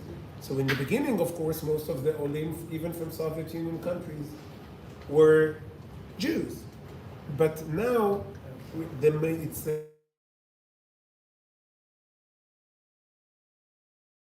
coming from former Soviet Union countries are Jews. Most of them are what we call law of return eligible. Law of return eligible is a group that is ever growing because it adds people that are descendants of Jews, and they are not Jews. Not halachically, and sometimes not even by their own definition. Most of the time, not by their own definition. Now, this creates Aliyah that is challenging. The challenges of Aliyah were always present. To get people, even when there is no problem, not with the family, and not with the economy, and not with the... it's not easy to move to a different country. It's not easy to go to a place where the language is different. It's not easy. Everyone who makes Aliyah, and many people here in the room did this, and my family did this, and my wife's family did this. By the way, my family made Aliyah from the US not so long ago. It was 1914, but 110 years ago. But my wife's family made Aliyah from the US more recently, and a lot of friends and family and neighbors made Aliyah. It's not easy, and many people we know don't stay. They try, and they come back, and they're on the line, they're back and forth, if they're very, very committed. So it's not easy, but it's definitely not easy when you're not part of the Jewish people. It's not. The land of Israel is a very good place to live in, but it's not the easiest place to live in, especially if you're not a Jew. So when people come and make Aliyah, and they're non-Jews, most of them don't stay here. And that's what we see in the numbers. That most of the people that come from the former Soviet Union countries, and they're non-Jews, they're leaving. But in the meantime, the state of Israel invested a lot of money in bringing them in, a lot of money in trying to keep them in, and then So instead that Aliyah, and we know that Aliyah from the US, Nefesh B'Nefesh numbers, is very good to the Israeli economy, because most people do stay, and most people bring their assets and work in Israel, and stay in Israel, and their family stays in Israel, so they have the support of the community. So it's good financially also, and of course, ideologically. When we invest in Aliyah that is not directed on Jews, we're not doing a good service to them, we're not doing a good service to the state of Israel, and we're making Aliyah from a solution, we're making Aliyah a problem. So that's why it's in our platform. And it's also in the coalition agreement to amend the law of return, the law of, and change it, that it will be for Jews. Now, of course, we know that the people of Israel all around the world experience different challenges. One of them is the fact that you have people that has non-Jews in their immediate family. It needs to be solved. We don't want, and that was the original reason to add to the law of return the eligibles that are non-Jews. We don't want someone that we are very, we don't want to judge and to criticize. But he married a non-Jew, but he's a Jew, and he wants to make Aliyah. We don't want, the state of Israel made a decision, we don't want him to make the choice between the land of Israel and the Aliyah and his wife or his children. We don't want him to make this choice. He can come and he can bring his children and he can bring his wife even if they're non-Jews. And they will be considered Olim, and we'll deal with the issue of Giyur and other issues later. But we don't want to have any Jew to have to choose between his family and his homeland. And that's a noble cause. Even with the price that the family pays and the price that the state pays, it's okay.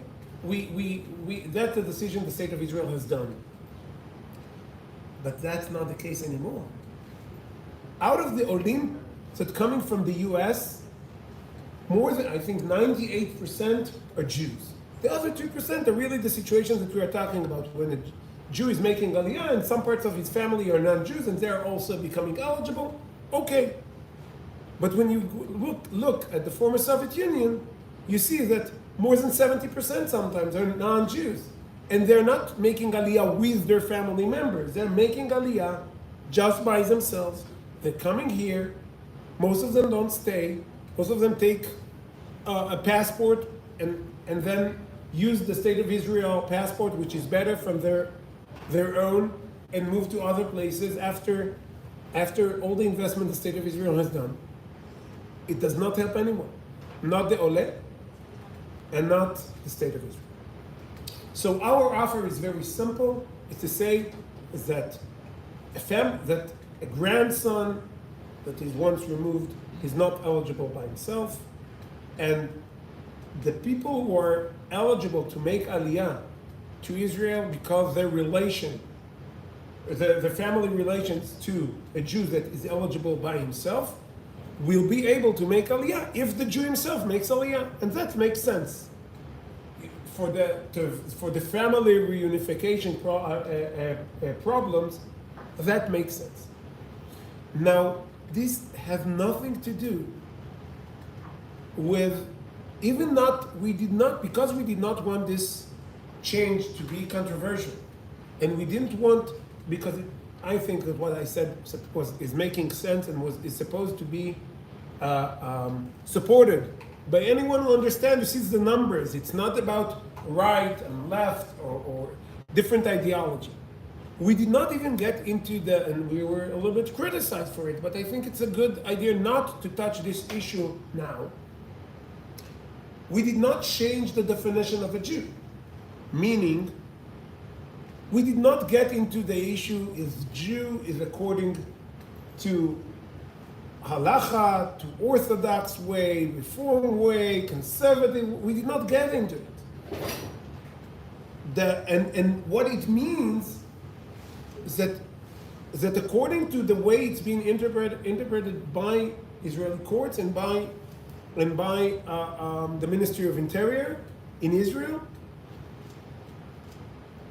we don't dig in the U.S. We don't dig in history to see if you are part of a community, a reform community. We don't look back. If you're part of a community, you're eligible. We're not trying to try to check what exactly way did one of your family relatives converted in the past. It's not an issue according to the current state of affairs, and there is no offer on the table to change it because it's not the issue. It's not a problem with the U.S. And I said in one of the interviews that I made on this issue that I wish that the problem that the state of Israel will face is the fact that we will have so many Olim from the U.S., Orthodox, Reform, Conservative, that we'll have that will be the problem. That we have a lot of Olim that are Reform Jews, and then we have to find out what to do with them, or how many budgets you should give to Reform synagogues. I want those problems.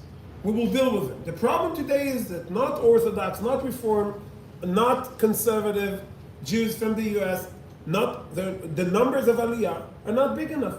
And the vast majority of Aliyah is by all means is Orthodox, that we know. But that doesn't matter. I wish the state of Israel had the problem of so many Reformed Jews, and then we'll have to make sure how you give them budgets for the reform temple that we'll want to build. I wish that would be the problem in the state of Israel. And that's why this change, this offer got a lot of criticism from people it will never affect. And I think that our job is to make Israel as welcoming as possible for Olim, from the US, from the UK, from Australia, from France, and from any other country. And in order to do that, we need to focus our effort on and change the law of return in that manner. And we need to make sure that the bureaucracy and the demands and the absurd demands that this strange system of laws created in Israel will be removed. Just an example, and that's something I learned and I was amazed. If a Jew went and became a Christian, he is not eligible to make Aliyah. That's the law. It says it specifically in the law that if you converted to Christianity, to other religion, you are not. That means you said, I don't want to be Jewish anymore, and then you are not eligible. But if a grandson of a Jew who was never a Jew is a dedicated Christian, he is eligible to make Aliyah. So even if he chose, if he wasn't Christian, he made the choice to become a Christian. And he's non-Jew, so it's not even halachically it's okay for him to become Christian. It's not a problem with the Jewish law. He will continue to be eligible to make Aliyah, and the Jew will not. That's one of the problems with the very strange set of laws and rules and procedural barriers that we put on Aliyah just because we are afraid to touch the legislation and the procedures of Aliyah. And I promise just a few sentences on the double taxation issue. Israeli system of taxation is local, meaning if you are a resident of Israel and you make your money in Israel, you are paying Israeli taxes. And American way of taxation is personal, meaning They look if are you a citizen of America, of the US, and then you are getting taxed.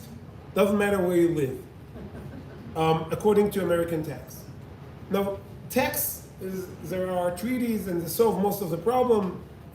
If you have a problem that you get double taxation from the US and Israel, it means that you make a lot of money, and I'm happy for you, because most people are not in this case. But Social Security is not the case, and because Israel is the largest, I think the largest, diaspora of US citizens, and the US is the largest diaspora of Israeli citizens, then there is no treaty, because the amounts of money that will have to change hands on Social Security are enormous, so there is no treaty. And that means that if someone makes Aliyah to Israel, and he continues to work in the US, a doctor, a lawyer, part of the time, or if he's in Israel and he's opening an Atzmai, an Osek Moshe, and he wants to work in Israel not as a Sachir, not to get salary, but to work, to be self-employed, he will be taxed Israeli taxes on the same money he will and Israeli Social Security, and on the same amount of money he will pay also American Social Security. So double taxation, there is a treaty, so it's not a problem. But double Social Security it is. And because the American Social Security is not even considered as an expense, it means that sometimes with all the taxes, if someone in Israel gets a job offer to work 1 day a week in the US, even online, and he can be taxed 70% total on the income he will make from the US. And this double taxation prevents many people from making Aliyah, because just by the decision of moving to Israel, they will have to pay about 20% more of their income for taxes. And if they're in Israel and they get a job offer from the US, they say, no, thank you. I will work and I'll get 30%. No, thank you.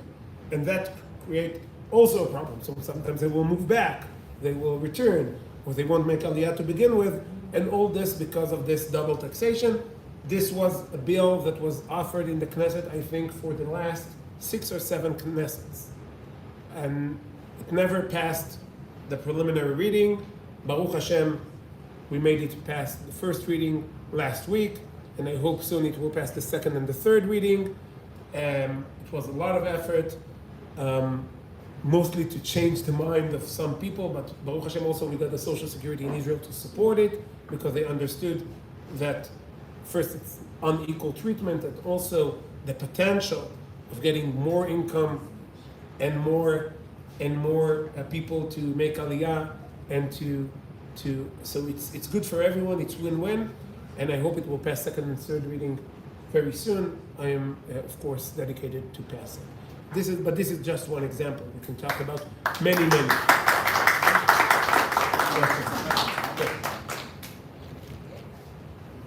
Okay, Simcha is willing to answer some questions. Are there any questions from the audience?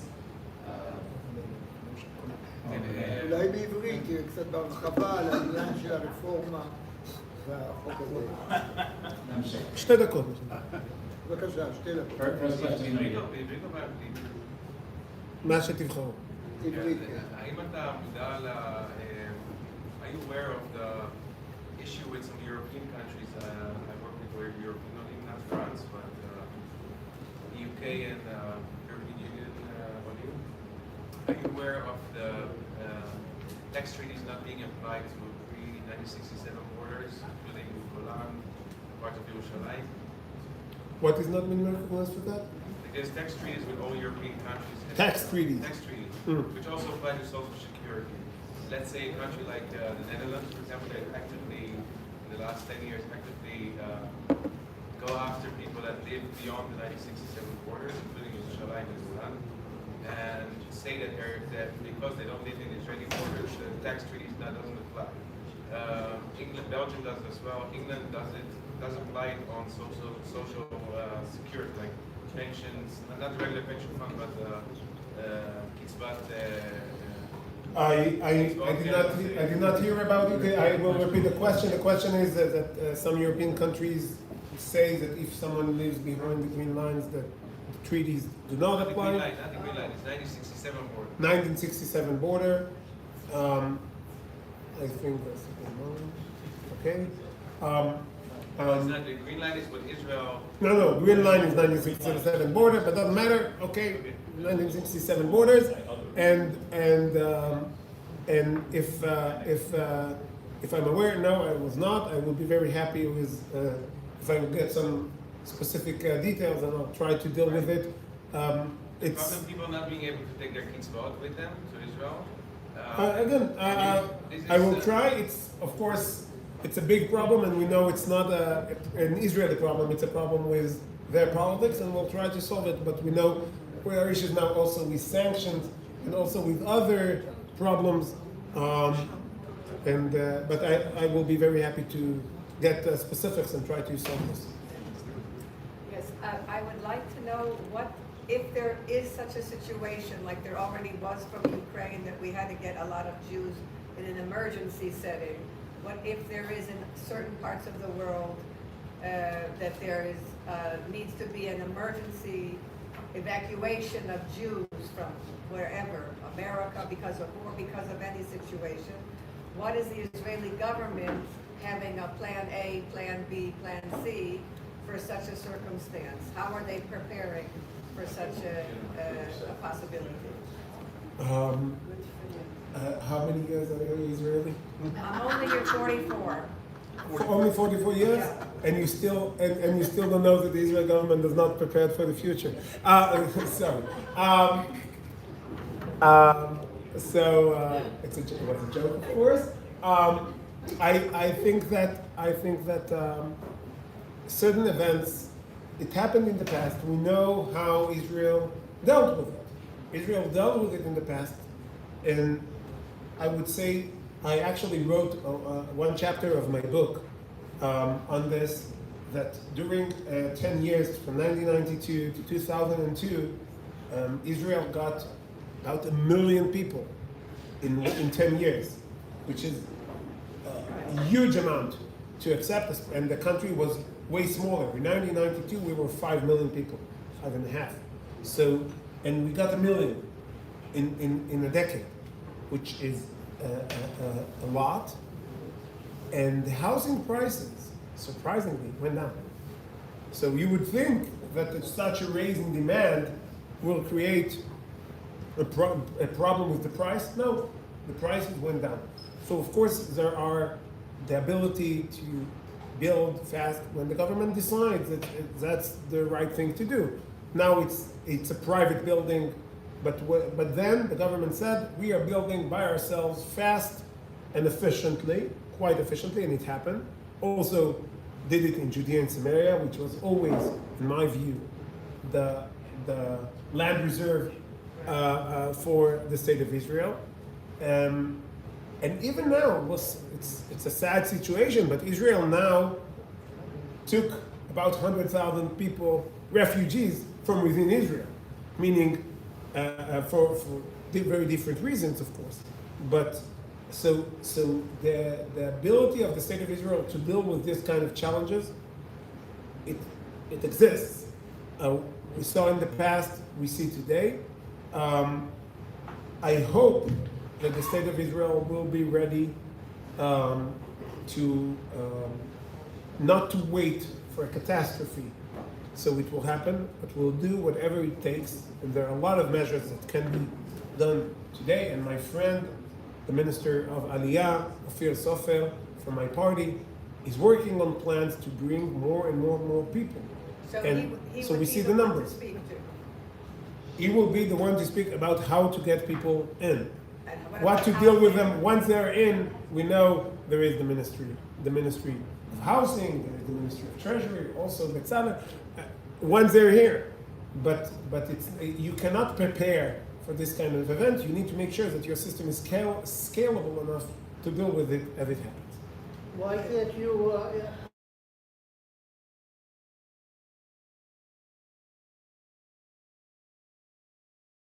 We can just seize it for those matters. Yeah. There are many, speaking of the demonstration, there are many people who say that the disunity in the Israeli people on October 6th contributed to October 7th. Do you believe that to be the case?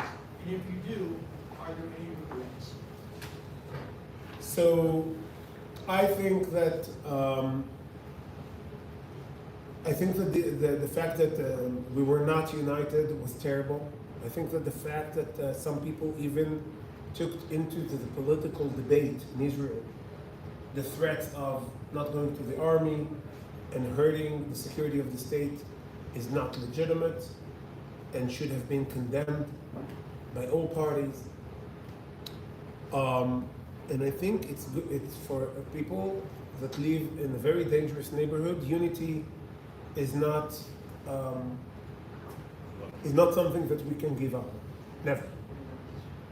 Having said all that, when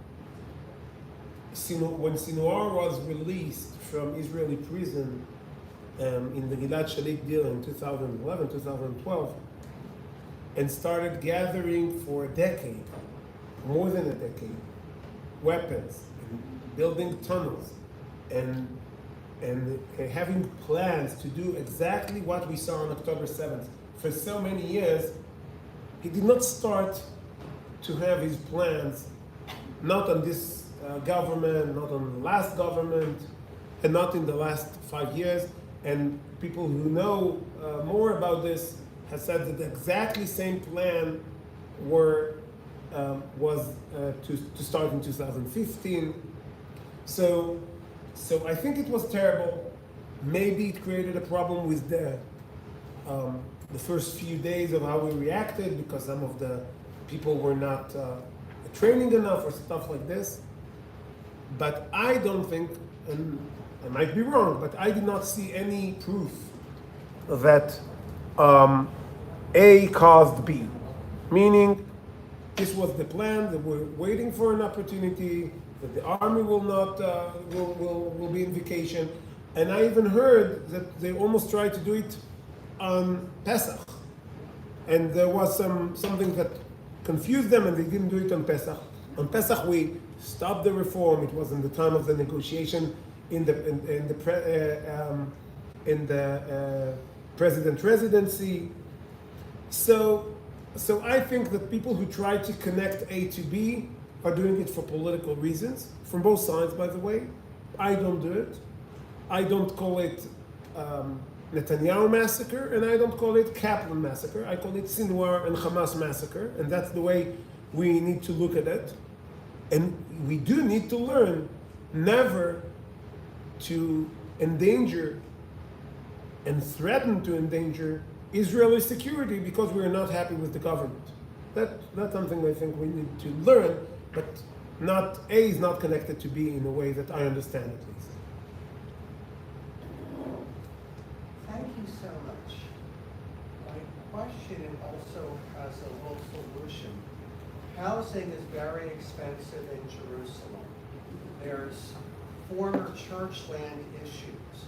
Would the state of Israel consider changing zoning in Jerusalem so that on church land and perhaps other properties, Pinoi, new construction can be a little bit taller than current zoning, because that would allow the owners there to say yes to Pinoi building more builders. It would allow the builders to say yes and to have additional floors to accommodate all the new Olim from North America and elsewhere that we're expecting. So first, I know that the policy of Jerusalem has been changed over the years to build more to heights and stuff like this. But also, what is the largest? It's like to say that the United States, the housing prices are high, and you cannot bring people to the U.S. because the prices in New York City are high. New York City is expensive. Phoenix, Arizona is the most growing city, I think. And I think the distance between Jerusalem and Modi'in, or Jerusalem and Petach Tikva, or Jerusalem and Ra'anana, or even, God forbid, Jerusalem and Be'er Sheva, and even further, is way closer than New York to Phoenix. So Israel is very small, sadly. We all want it to be larger. But Israel is very small, and the housing prices in Israel is not an issue only of the housing prices in Jerusalem. And that's why Jerusalem is one issue. I think when I would consider if I would, and I chose not to live in Jerusalem, not because of housing prices. I think Gush Etzion is a very good place to live. What about freeing up? And many other Olim, things like that. What about freeing up state lands to lower housing prices? So the state owns an enormous amount of land. How about freeing that and opening that up to the private sector? So land issue in Israel is a complicated issue for many reasons, and as one of the main voices for judicial reform, you probably guess, and I actually wrote, it's the first chapter of my book, how many of those problems are Bagat's fault, especially on issues of land. It needs to be solved. It's not easy. And the main problem is that Bagatz and the chief legal advisor have this very strange notion that you need to take away the land that was purchased for the JNF with the funding from Jews all around the world to be used to make Israel Jewish again, should be taken away from Kakal and from the Jewish people and be given to everyone in the open market, which is a problem. And that's what they did. And that's a problem. That's a problem ideologically. That's a problem. But what do you expect? Sorry, when they hear a case from the Palestinian Authority saying that the legislation that the Knesset has passed to take away pay for slay, so now the Palestinian Authority appealed to the Supreme Court and was not kicked at the doorstep. So that's what we have. We need to change it. I think we might need to do a judicial reform, but I'm not sure. I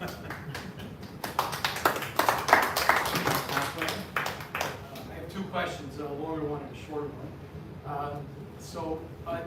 For the Social Security law, would that only help if somebody has a remote job from the U.S. and then Israel wouldn't take Bitul Leave, or would it even help if somebody like let's say my wife has a teak, a second or shed, and she right now pays both, in the U.S. and Israel, but she's first paying to Israel. So a second Moshe issue is more complicated, and the first step it will be for people who make their income in the U.S. That's easier to solve. On a second Moshe, it's harder to solve for many reasons. But also on a second Moshe, I'm not giving tax advisors, but it's easier to solve because you have a firm, and you can work for a tlush for someone.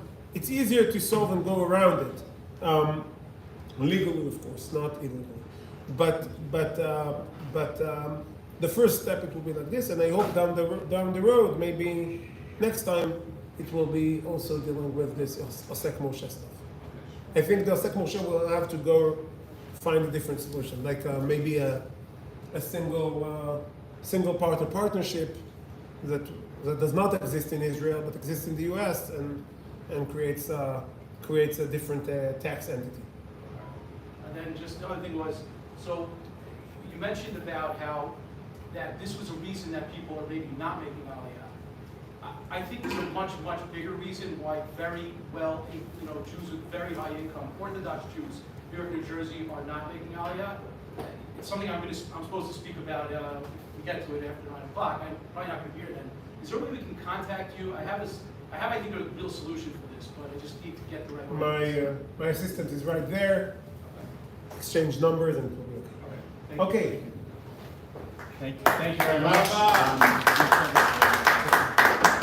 Thank you. Okay. Thank you to Member of Knesset and Barathan, very interesting presentation that he gave. Tzvi.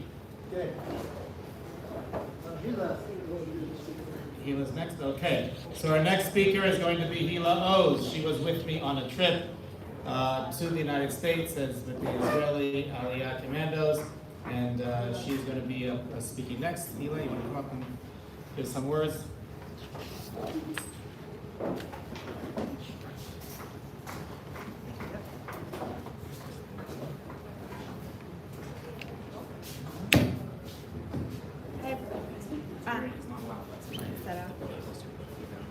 Hello, good evening. My name is Hila Oz. I currently live in Yerushalayim, thank God. I made Aliyah about 2 years ago. I've been living in Israel for 4 years, and I, as Joshua Wander just said, I just came back from a trip with him to America to speak to Jewish communities there about the importance of making Aliyah. I am currently a college student. I'm getting my master's at Bar Ilan, and my Aliyah benefits are helping subsidize that degree. I also work for an organization called Thrive Study Abroad, where we set up study abroad programs for college students, most of whom are from American college campuses, that they should come to Israeli universities for their study abroad. Basically, the founder, Rabbi Isaacs, found that in order to have a real lasting connection with the land of Israel, you would have to spend 4 or 5 months here, and a great way to do that for people my age is to do a study abroad semester. So I work with helping bring people here. Obviously, since the war started, that's been a little bit difficult. So we have a pledge campaign, which for anyone watching who is high school or college age who wants to maybe do study abroad in Israel, you can go to ipledgeforisrael.org, take a 5-second pledge, and we will help set you up with the perfect English-speaking Israeli college program for you. Obviously, we have all seen what is going on American college campuses and college campuses around the world in the past few months. Universities are not safe for Jews, and that's not just physically. Ideologically, they are not safe for Jews. They are teaching their students poison, and in turn, their students are practicing what they have been preached about. This generation has unfortunately been fed this anti-Semitic vitriol of we need to become revolutionaries against the enemy, and the enemy is always the Jew, because the Jew is always the scapegoat. I see my friends in America, and I am shocked that they have not run over here. But to be honest, I've been shocked that they haven't been running for a very long time. Not in that they should be running away, but that they should be running too. I've always felt very, very strongly about Israel my whole life. My parents are Israeli. I've been coming here since I was a baby. And this is it for the Jewish people. And if you know the story, if you know the goals and the collective responsibility of the Jewish people, you know we have to be here. When I came back from America, which maybe I'll give a little story or two from my time in America. When I came back, I remember I was reading in Rabbi Sacks's Parsha book, Covenant and Conversation on Bamidbar. I remember he pointed out that Datan and Abiram called Egypt a land flowing with milk and honey. And I remember reading this and just feeling, after seeing these religious Jewish communities in America, I was crying, because truer words had not been spoken about how diaspora Jews view their situation. The place that is enslaving you, the place that takes your babies from you and sticks them into walls if you did not build enough bricks, the place that has destroyed your family, that has taken every freedom and liberty from you, is the land flowing with milk and honey? That sacred holy name that was given to Eretz Yisrael? We were at an event called Kosher Palooza in New Jersey, which is a fully kosher food festival. And I was shocked. I mean, Josh Wanner can tell you I was like crying on the car ride home because I was so shocked at how disconnected the Jewish community was. I remember super Haredi, Yeshivish, Hasidish people. I was asking, have you ever thought about making Aliyah? And so quickly they said, no. How can you be a Torah Jew and never think, it doesn't even cross your mind to live in Eretz Yisrael? There was a couple I remember, they said, we're waiting for Mashiach. To which I responded, Mashiach is waiting for you. We are not a people who wait for miracles to happen. We believe in miracles, we believe in God, but we believe that God chose us to be his partner in creation and to be his partner in making the world a better place. So how dare we sit back and say, I'm waiting for Mashiach. I'm waiting for a miracle. Oh, just help me out. I'm gonna sit here, I'm gonna stand here, and I'm gonna let you do all the work, God. That is not what the Jewish people are about. In Megillat Esther, one of my favorite parts of the entire Tanakh, Mordechai says to Esther, if you shall be silent at this time, relief and deliverance will come to the Jews through another path. Don't worry, God has got us. Mashiach is coming, the temple will be rebuilt, we will get out of exile. But if you shall be silent at this time, you and your family will be destroyed. And who knows if it was for this moment that you were chosen for royalty. That is what it means to be a Jew. Not to sit back and wait, not to sit back and let someone else do the work, but to say, what can I do to help this effort? I see what's going on in America. My hometown, I don't like saying hometown, but the place I was raised, let's call it, Los Angeles, just a couple days ago, saw a pogrom. Jews being beat up in the streets of Pico Robertson, pro-Palestinian, pro-Hamas protesters protesting a synagogue. We all look back at Germany, at Poland, at Europe in the 1930s and say, how could they have not seen the signs? If that was me, I would have left. And then we see the same signs happening, people literally saying, it's like 1930s Germany up in here, and saying, but it's gonna be fine. This is different, it's different this time. I know the last 5 million times this has happened to the Jewish people, it has ended the exact same way, but this time's different. It's not. It's not. Learn a lesson from your ancestors who davened every single day with real kavanah to come here. And when you pick up your siddur and say that you want to return, that you want to see the Beit HaMikdash rebuilt, that you want to see Jews back in their homeland and the divine presence restored to Jerusalem, that those are not empty words. I know that making Aliyah is difficult. I did it on my own. I am fully on my own here. It is scary, and I'm figuring out how to be an adult at the same time as figuring out a new country. I'm paying rent for the first time and bills for the first time, all while doing my degree and working and all that stuff. I know it's difficult. But if you are not facing Israel, you are not facing the right direction. Why do you face Mizrach when you daven? Because that is the direction you should be pointing. And so to all of those out there who may be looking at this live stream or watching it after the fact, if you are in college, if you are in high school, do not spend a single penny at these Hamas-loving, Qatar-funded hotbeds of terrorism America likes to call its universities. There are incredible programs opening up. There are incredible programs that already exist, but even more are opening up in light of everything that's going on that are in English. If you're not ready to learn Hebrew, that you can do Ulpan, and Ulpan will be paid for if you make Aliyah, that are much cheaper, that are some of the best universities that you can go to.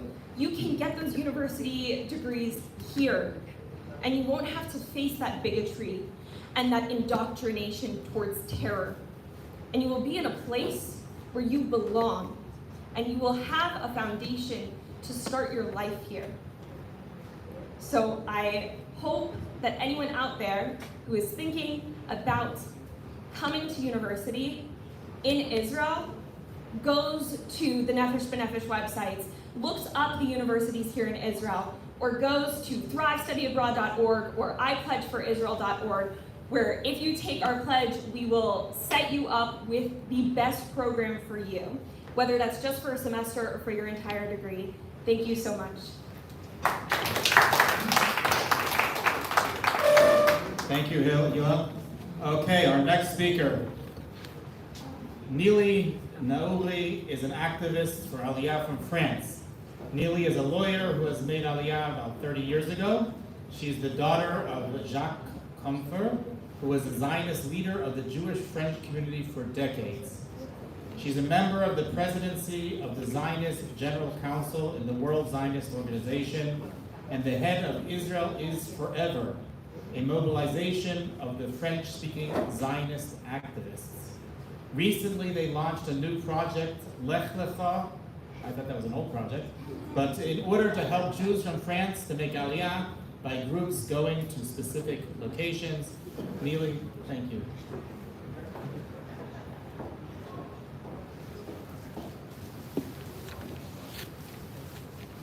ברשותכם אני אדבר בעברית. אנחנו חיים תקופה היסטורית. המלחמה שכפו עלינו טרפה את הקלפים מכמה בחינות, ובין היתר יש לה השלכות רבות על העלייה. ראשית, התקופה הנוראית מה-7 לאוקטובר העירה אצל יהודי העולם תחושה של שייכות ללא תקדים. במשך 2000 שנות גלות, היהדות הפכה לדת ללא קשר הכרחי עם ארץ ישראל ועם האומה, אבל המלחמה הזכירה להם שהם שייכים לעם ישראל, ששייכים למדינה אחת, ושהם צריכים להיות שותף לגורלנו. שנית, הקהילה המוסלמית המפוזרת בכל העולם ובאירופה במיוחד, ניצלה את המלחמה כתירוץ להבעיר את הרחובות, לגייס את כל האנטישמים ולנהל קמפיין נגד ישראל, נגד היהודים, באופן אלים ביותר. אז אני אספר לכם מה שקורה היום בצרפת, מאז המלחמה. היום בצרפת יש כיתובים על שערי הבניינים, כאן גרים יהודים מלוכלכים, ולפעמים אפילו הם מציינים באיזו קומה. אזכיר לכם משהו? היום בצרפת יש כמעט כל יום הפגנה אלימה, בה מניפים את דגל טרור של אש"ף, צועקים from the river to the sea, הם לא יודעים אפילו איזה נהר מדובר, באיזה ים מדובר, בה צועקים מוות ליהודים, מוות לציונים, אבל צריך להבין מוות ליהודים. היום בצרפת מארגנים ציד יהודים, בכל סוף הפגנה יש כמה שצועדים ברחובות של העיר ומחפשים את היהודים לתקוף. היום בצרפת תוקפים יהודים מבלי שאף אחד לא זז. לפני ימים ספורים נערים מוסלמים אנסו ילדה יהודייה בת 12. היום בצרפת יש חברי כנסת צרפתים לבנים, סליחה, אני לא פוליטיקלי קורקט וגם לא מתכוונת להיות, חברי כנסת של השמאל הרדיקלי שמניפים את דגל אש"ף בפרלמנט הצרפתי. היום בצרפת, חוץ מערוץ טלוויזיה אחד, כל התקשורת מסיתה נגד ישראל ונגד בנימין נתניהו. אתם מבינים שזה רק מעודד את האנטישמים. היום בצרפת אסור להסתובב עם סממן יהודי כלשהו. הם מסירים, היהודים מסירים את המזוזות, זה אף פעם לא קרה בעבר. הם משנים את השם שלהם על תיבות הדואר. הם משנים את השם שלהם כשהם מזמינים שירות, מזמינים אוכל ומזמינים מונית, הם משנים את השם שלהם. יש יהודים שהתרגלו ושצריך להעיר, כמו יהודי גרמניה בשנות ה-30, ויש כאלה שרוצים לעלות, רק שצריך לעזור להם. שיעזרו להם עם הפרנסה בעיקר, וזה מתחיל בהכרת דיפלומות, שזו שערוריה שזה עדיין לא קרה עד היום. שיעזרו להם עם הדיור, שיעזרו להם עם מערכת החינוך, עם ההורים המבוגרים, יש הרבה סוגיות, אבל יש גם כן הרבה פתרונות. ומעל הכל חובתנו להציל אותם. אנחנו הקמנו תוכנית של עלייה קבוצתית שנקראת לך לך. אנחנו מכינים אותם עוד לפני העלייה, אנחנו עוזרים להם גם מבחינה אדמיניסטרטיבית עם התיק שלהם בסוכנות היהודים, מארגנים זומים עם הרצאות כל שבועיים על נושא שהוא רלוונטי לעלייה, אם זה שוק העבודה הישראלי, אם זה פנסיונרים, היבטים מיסויים, מערכת החינוך, מערכת הבריאות. רושמים אותם לאולפן כדי שהם יגיעו עם רמה מינימלית בעברית. מוציאים עיתון, מגזין כל חודשיים עם מאמרים על הציונות ועל מידע פרקטי על העלייה. מקשרים אותם עם חברה שעוסקת בהסבות מקצועיות וגם עם חברת גבהים שמקשרת אותם עם הרבה מאוד מעסיקים.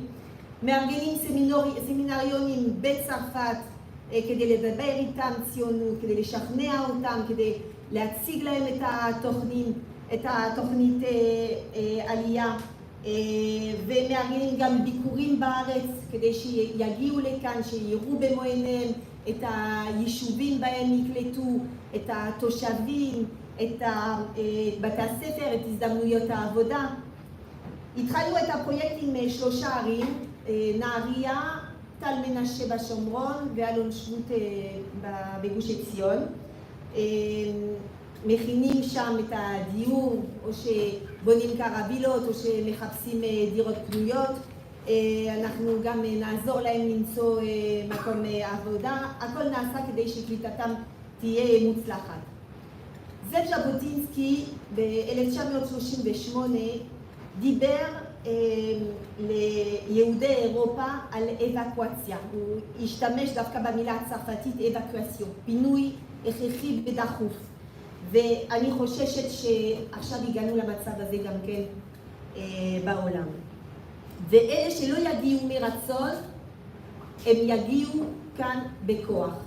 הם יברחו מצרפת, והם יגיעו לכאן חס ושלום כפליטים, ולא מרצון. ומבחינת הקליטה זה יהיה הרבה יותר קשה.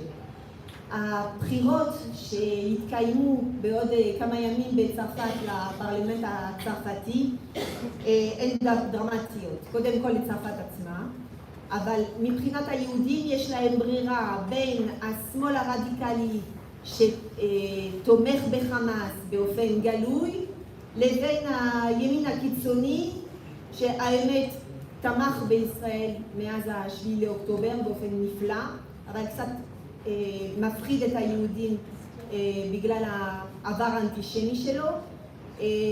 והאמת, גם אם הימין הקיצוני מנצח בבחירות, אז השמאל כבר הכריז שהם לא יקבלו את תוצאות ההצבעות והם יבעירו את הרחובות. זה מזכיר משהו, נכון? כן. רק ששם בעצם אנחנו יודעים מי הם יחפשו ראשון ברחובות, זה היהודים שהם תמיד בחזית. אז כאן אנחנו צריכים להיות מוכנים. מסופר על הרב ליבינגר, זיכרונו לברכה, שבזמנו דרש לבנות הרבה מאוד דירות בקריית ארבע. ובמשך שנה שלמה הדירות נשארו ריקות. ובמשך שנה שלמה הוא קיבל הרבה תלונות. למה, איך הוא חשב בכלל שכל כך הרבה מתיישבים יגיעו לקריית ארבע. ופתאום נפתחו שערי ברית המועצות. אז כאן אנחנו צריכים להתכונן, כי אני בטוחה, אין לי צל של ספק, שיגיע לכאן גל מסיבי של עלייה, והממשלה צריכה להיות מוכנה לזה. אז אני קוראת מכאן לראש הממשלה, לשר האוצר, לשר העלייה, לשר השיכון, לשר החינוך, לשר הכלכלה, תהיו מוכנים, כי עליית אחינו היא גם חלק מהמלחמה. ואתם צריכים להכין את הקרקע ולעזור לכל העמותות, לכל הארגונים, לכל האנשים שרוצים לעזור לעידוד עלייה ובקליטתם.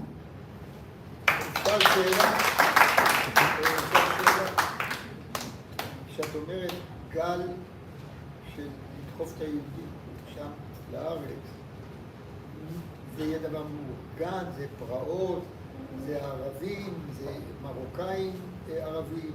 מי הם? זו שאלה ראשונה. ומה הממשל הצרפתי עושה כדי למנוע או שלא אכפת לו? קודם כל, אני לא חושבת, אפשר להגיד בכל זאת שיש אנטישמיות גם כן ממשלתית, כי אני לא יודעת אם אתם יודעים, אבל לפני כמה ימים אסרו על חברות ישראליות להשתתף ביריד אירוסטורי של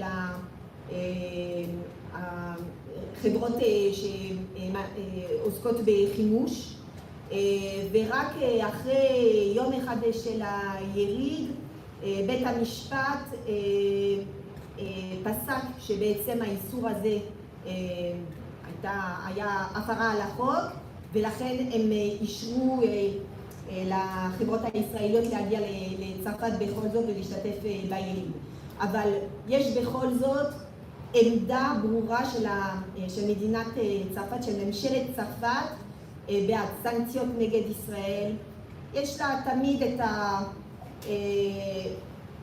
יש ביטוי בצרפת אומנטום, זאת אומרת באותו זמן. כלומר, מקרון הוא מאוד מאוד מפחד מהרחוב המוסלמי, ולכן הוא כן נוקט בעמדות נגד ישראל, אבל מנסה בכל זאת להראות עמדה בעד הקהילה היהודית בצרפת. אבל אין לו כבר שליטה על הרחוב.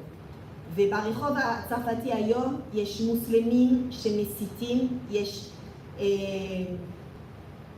אידיוטים שתומכים בהם, שלא מבינים שום דבר. אם אתה שואל בן אדם בהפגנות, מה זה, באיזה ריבר אתה מדבר, באיזה ים אתה מדבר, הם לא יודעים לענות. הם לא יודעים איפה בכלל עזה, הם לא יודעים איפה ישראל, הם לא מבינים שום דבר, הם לא מכירים את ההיסטוריה, הם רק שומעים את הטענות של המוסלמים וחוזרים על כך בלי סוף. אז זה האנטישמיות העמוקה של צרפת שחוזרת על פני השטח, והמוסלמים מסיתים, ויש הרבה אנטישמיות בצרפת ברקע, שרק חיפשה את התירוץ הזה כדי להאיר מחדש את האנטישמיות הזאת. אז זה מה שקורה בצרפת, וגם צריך לקחת בחשבון ש30-40% מהמשטרה בצרפת הם מוסלמים. כולל בצבא גם. יכול להיות בצבא, מכירה את הערכים של המשטרה, ולכן אין שום אפשרות לחשוב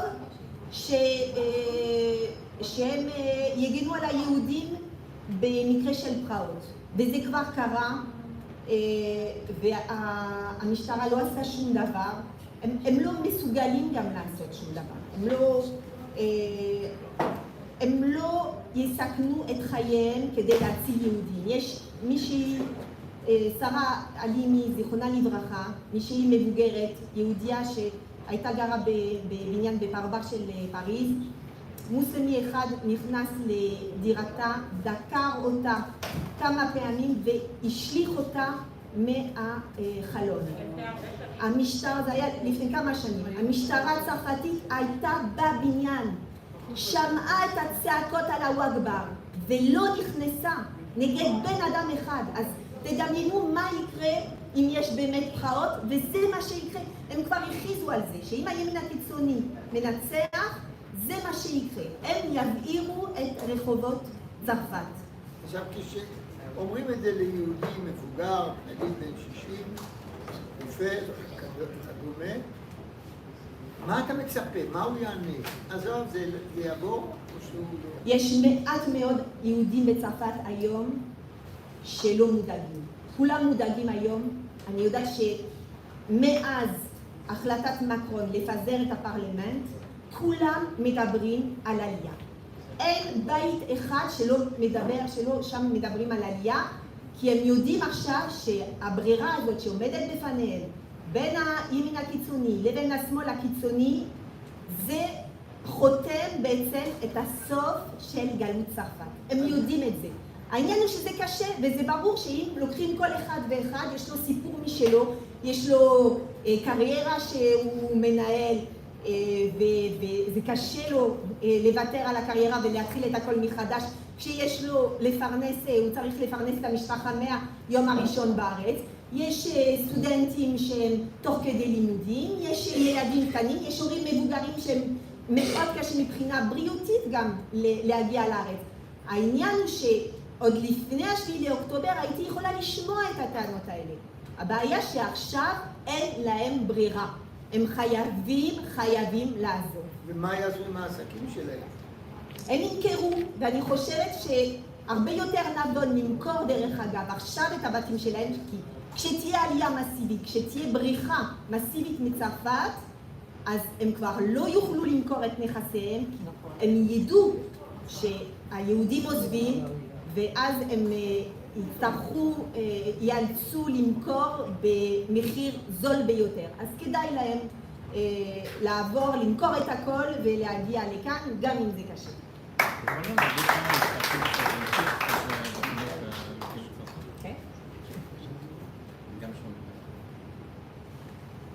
J'appelle d'ici les Juifs de France à monter en Israël. Je sais que la situation n'est pas simple, qu'il n'est pas aisé de tout quitter, qu'il n'est pas aisé de recommencer votre carrière à zéro, qu'il n'est pas aisé de changer, d'émigrer, mais vous savez que vous n'avez malheureusement plus le choix. Avant la guerre, vous pouviez encore vous poser la question s'il était possible de faire son aliyah ou s'il fallait encore attendre quelques années. Aujourd'hui, votre temps est compté. Vous devez monter en Israël et sachez qu'il y a énormément de gens qui sont mobilisés en Israël aujourd'hui pour vous aider à vous intégrer, pour vous aider d'un point de vue du travail, pour vous aider d'un point de vue du logement, de vos enfants dans les inscriptions pour les écoles. Nous sommes ici tous mobilisés, tous les anciens Olim de France, nous sommes mobilisés pour vous aider car nous savons l'urgence de la situation.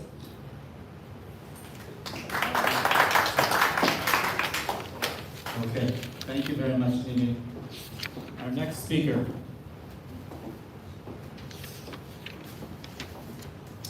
Our next speaker, Ariela Davis, is the Manahelet of Ulpanat, Orly, a high school in Beit Shemesh which helps Anglo students. She has started several popular WhatsApp groups to help people make Aliyah, and she recently launched From Faces of Aliyah, which profiles families who recently made Aliyah and shares their challenges and inspiring thoughts in order to encourage American Jews to follow them. She and her family made Aliyah from Charleston, where her husband served as the community rabbi in 2020. Ariela?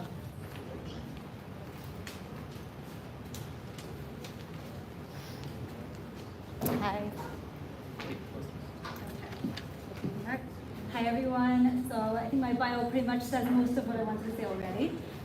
But I spend most of my day really working with Olim, either at my school. When we made Aliyah in 2020, as was mentioned, my husband was a shul rabbi. I was a principal of a school. And when we decided to leave our community, I really think that we weren't sure what we were going to do in Israel. He announced to the shul that he was leaving before Corona started in November 2019, and we figured we'll do something, we'll figure it out. But I never in my wildest dreams thought I would continue in Jewish education, and he knew he was not going to be continuing as a rabbi, and we figured hopefully things will work out. And then shortly afterward, after we had announced to our shul that we were leaving, Corona broke out.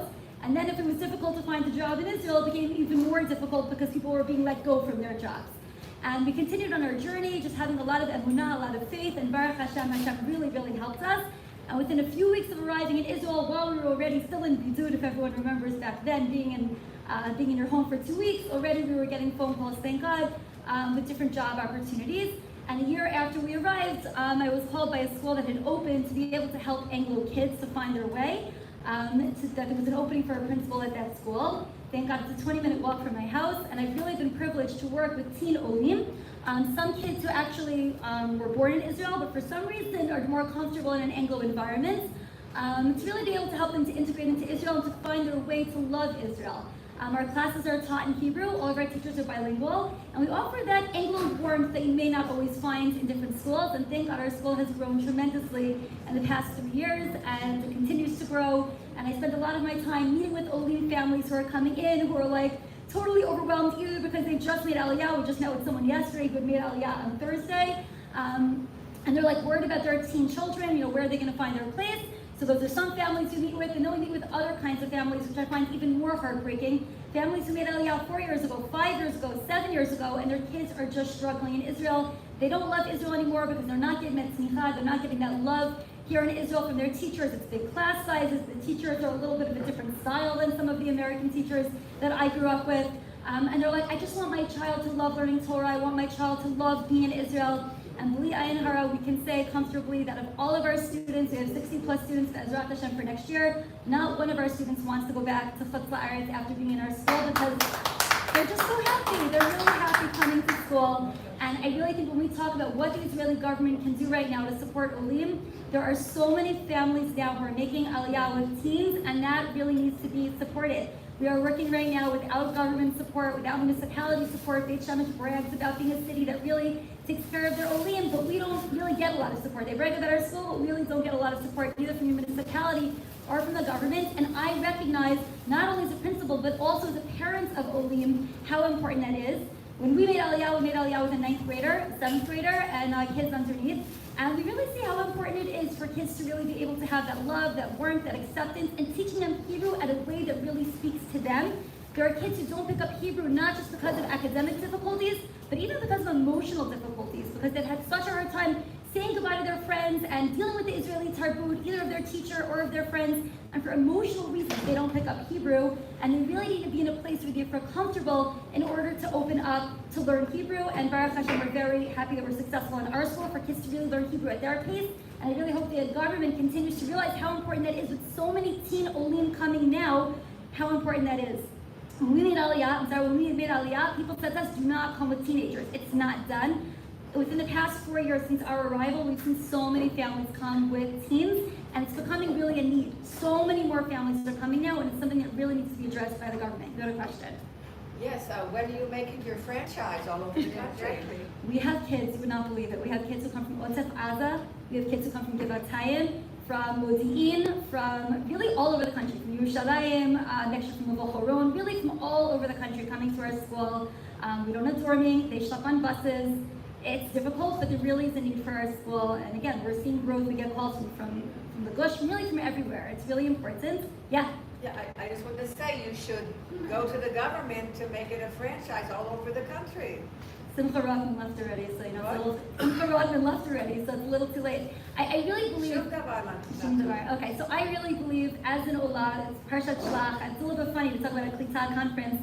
The last thing I ever want to do is say anything bad about Eretz Yisrael. I love this country, and what's more, as an immigrant here, as someone who made Aliyah 4 years ago, I am so grateful for everything this country has done for me. You think about moving to any other country in the world, and you have to wait 10 years to get a green card and pay a lot of money for a lawyer. You come here, they give you a wad of cash in the airport. I mean, they are so good to the Olim here, and as much as we want to do Resh, as much as we want to say we want more support, and that's needed, and there are different issues that are needed. Housing is very expensive right now. That's very deterring for Israelis, and jobs are very difficult. Americans are very different kind of people than other people who make Aliyah. In the past, people came here because they were running away from something. Americans are coming here and they want comfort. They want to be able to have the same respect for the jobs here that they had there. They want the same salaries here that they had there. They want the same home comfort here that they had there. They're leaving big homes in Teaneck and big homes in America, and they want to have the ones here, and they want to move to American communities where there are other Olim like them, and those places, it's very hard to find housing. In Ramat Beit Shemesh right now, I have people who are constantly coming to me and they're saying, I want to live in Ramat Beit Shemesh. There's very little available in Ramat Beit Shemesh, and what's available are tiny cramped apartments for a tremendous amount of money because there's so much demand. The same is true in Scheinfeld where I live and in Modi'in. It's very, very difficult, and Americans, they want to have Aliyah in a comfortable way. Now, I'm not saying they should, but I think that we do have to find solutions because the Americans are coming. I know so many people who are making Aliyah now. I literally do not know many people left in America. A year before we came, my sister came. A year after we came, my parents came. I have so many family members here, so many friends who are here. People are coming, and we have to figure out solutions because there really isn't a lot of room in these Anglo places. I just want to move on to 2 other quick initiatives that we did, and then, or just answer any other questions. When I was making Aliyah, so as I said, we announced we were making Aliyah in 2019, and then Corona started, and no one knew how to get here. Corona stopped everything. The government offices closed, the ship stopped, the plane stopped. Nefesh B'Nefesh had no idea how to get here. So I was a Rebbitzin at the time. I guess you're always Rebbitzin if you're married to a rabbi, maybe, I don't know.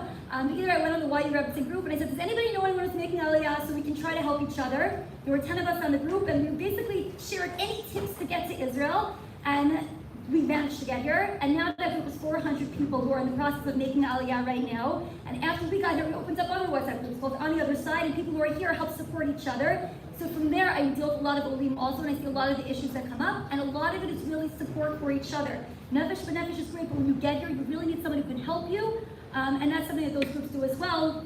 And this last initiative, which I think is really important, started after October 7th, and there are so many people in Teaneck, in Woodmere, if you're on your hike, come. Teaneck, Woodmere, wherever communities there are, where people are settled and they're happy and they're comfortable, but they're starting to think about coming to Israel, either from ideological reasons or anti-Semitic reasons or whatever reasons they're thinking about coming, the global unrest in America.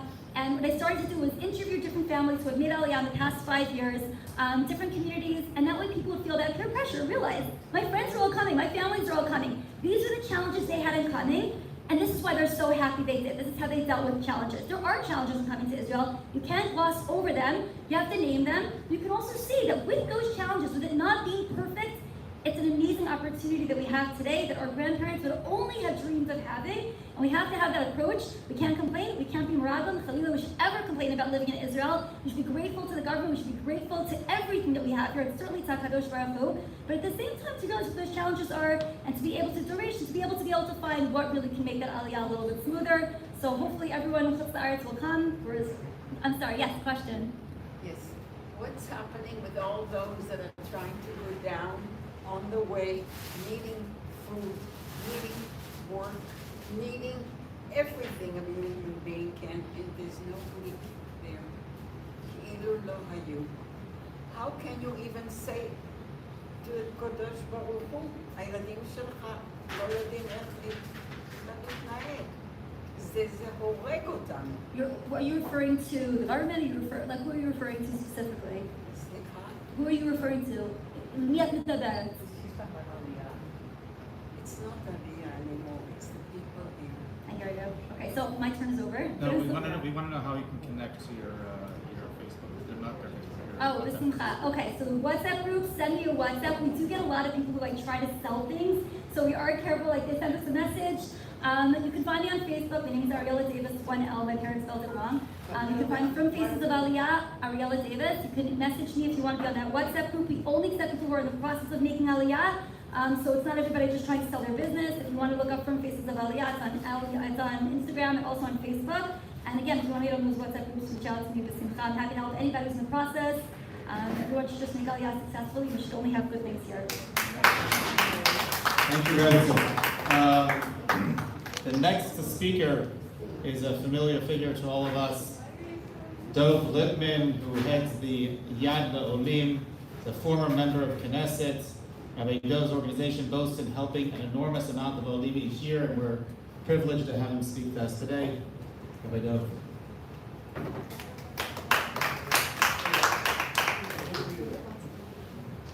Thank you so much, Josh. I'll just take a few moments and explain from my perspective why our country at the moment is not prepared for the significant number of Olim that I believe are either on their way or interested in coming, and when they begin the process of exploring it, don't always meet the services that they need in order to come.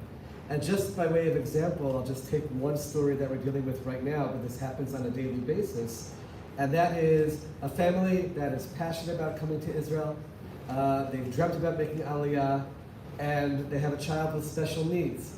And the hoops and hurdles that they have to go through in order to get approved for Aliyah, just because they have a child who has special needs, something which to me does not make the statement that we're opening our doors and we want anyone, any Jew who wants to come, to return home. but it actually sends the opposite message. It sends a message of it's difficult, it's troubling, and we don't know that we want to go through the effort to make it work. Our organization started 3 years ago, and it really developed on the heels of COVID, where all of a sudden there was this outpouring of requests for help from Olim, who found that their family members were not able to come into Israel. They didn't have the Ishurim because of COVID, and they turned to me because I was a former member of Knesset, and I knew the ministers, I knew the Chavre Knesset to try to help. And I made the quote-unquote mistake of helping people get Ishurim, and that opened the floodgates to tens of thousands to be in touch. That led to Yad Olim, where we thought we'll be available to help Olim on some level through bureaucratic issues. Never could we have imagined that in 3 years, over 35,000 Olim families from 40 different countries would be in touch asking for help because they needed somebody to literally hold their hand through the process. Both pre-Aliyah, when people were being asked for documents that there's absolutely no way they can ever produce, and you have people who, just as an example, the demand for a birth certificate from people who can't get it from their countries of origin, but they've lived in the United States, in the UK, in other countries for 40, 50 years. They clearly exist. They clearly have been born. They have rabbis attesting to their being Jewish. They certainly provide the criminal background check. And yet we have this checklist of documents, and it's very, very difficult to break through and get people permission to move here, even though they don't have all the required documents. And then certainly once they get here, navigating the health system, navigating the education system, navigating things related to taxes. And we have to remember that when we talk about Olim, we're not just talking about Olim that come from North America. There's tens of thousands of Olim every single year who need help in their native languages. By the way, that especially applies to Olim from the former Soviet Union, who are coming in the highest of numbers.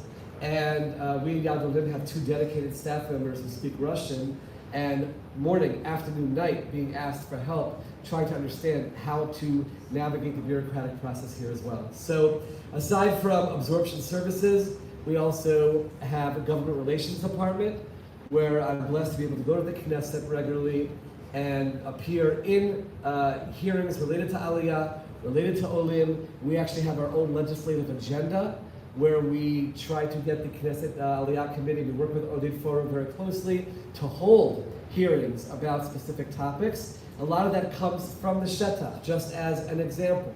All of a sudden, one day, many months ago, we started hearing from Olim who said, we can't get our driver's license. Now remember, the law is you must get an Israeli driver's license within 1 year of your Aliyah, or you're not allowed to drive. And why couldn't they get their driver's license? Because someone in the Ministry of Transportation decided that you have to have an apostille on your driver's license from overseas in order to get your Israeli driver's license. You know what the problem with that is? First and foremost, let's just go to the United States. In I think 46 out of 50 states, you can't get an apostille on your driver's license. Number 2, people who are living here, to get an apostille on any document, you have to go back to your country. So we're saying to people, thank you for making Aliyah, please go back to your country of origin, get an apostille on your driver's license. And we brought this to the attention of the Knesset Aliyah Committee and to the Chavre Knesset, and through a series of hearings, including one where we brought Olim via Zoom to tell their stories, which led Oded Forer to go into a complete fury over the situation of what are we doing? He actually said, this was his language, he said, we finally had a system that was working, so we had to develop a policy to break it. And that's what we did, right? It was working to get your driver's license, and now we broke it. Okay, so we were Yotzei, now we have a system that's broken. And thank God we were able to get that policy changed, and always on the lookout to see, are there policies which need to be changed to help people get here? So that's a very, very long way of saying, are we prepared as a government and as a country for huge numbers of Olim on a Emunah level, as a country that runs on miracles, and as a former Chavre Knesset, I can attest to the fact that the country runs on miracles. The answer is, on a Emunah level, I assume yes, but on a practical level, the answer is no. The answer is no. When people ask me, what's your dream with Yad L'Olim, my answer is that we don't exist. Why do we have to exist? Why do I have to spend my time, just landed this afternoon in Vancouver, running around the world, raising money for an organization just to give people the basic services they need to make Aliyah? This should be the number one focus of the state of Israel. The future of our country is built on this point. I travel around. It's a mistake when people say, why isn't everybody coming, dropping everything and coming? It's a mistake. There are many, many people out there who want to come. But we're not making it easy for them to come. We're not reaching out to them to come. We certainly just heard about the school, about Open Orly, which actually helped my family as well, in terms of finding ways to make it easier for people to come. That says, here, we want you.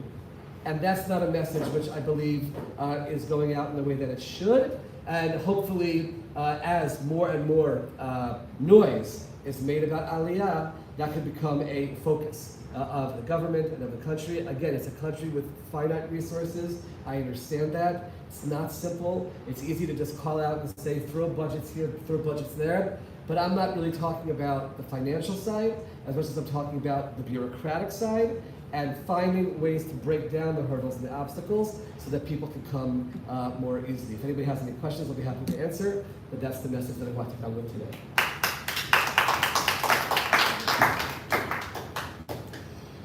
Thank you, Dov. Next speaker will be Hodaya Khalfon. She is the founder of Kanfei Emunah, an organization that's dedicated to rescuing Ukrainian Jews and facilitating their Aliyah to Eretz Yisrael.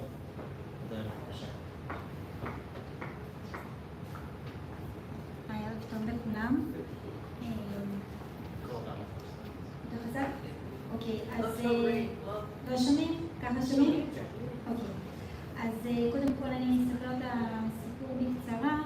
בעלי ואני מאוקראינה, עליתי לארץ בגיל 17, בעלי ישראלי. היה הכל טוב ונחמד, גרנו בארץ ביישוב, והחלטנו לפני 14 שנה אנחנו נוסעים לאוקראינה, הילדת שלי לשנה, ובסוף השנה הפכה ל-12 שנה. בעצם אנחנו נשארנו עד תחילת המלחמה באוקראינה. תמיד ככה אני רציתי לחזור לארץ, ובעלי ככה היה מוצא עוד סיבה עוד קצת להישאר, והייתי אומרת לו למה אנחנו כאן, והוא אומר בשביל היהודים, והייתי הולכת בבית כנסת בעיר שלנו, חרקוב באוקראינה, ואתה לא רואה כל כך הרבה יהודים, איפה כל היהודים האלה? הייתי אומרת לבעלי איפה היהודים? באמת פה ושם היינו נוסעים במונית, ואז מישהו אומר, אני לא יהודי, אבל סבתא שלי יהודיה, אמא של אמא שלי יהודיה. בקיצור, פה ושם ראינו ככה, פגשנו יהודים, אבל הייתי אומרת, די, בואו נעלה לארץ, כבר נחזור לארץ, אין מה לעשות כאן. ועד שהגיע חורף 22, ברוך השם, הקדוש ברוך הוא ככה הנחה אותנו, אנחנו בעצם כמה ימים לפני המלחמה פשוט עלינו על רכב, לא לקחנו כלום, כי לא ידענו שהולכת להיות מלחמה. לקחנו את הילדים, כמה דברים, מזוודה אחת, מינימום בגדים, ויצאנו לדרך. בעצם ממזרח אוקראינה, החלטנו לנסוע למערב אוקראינה.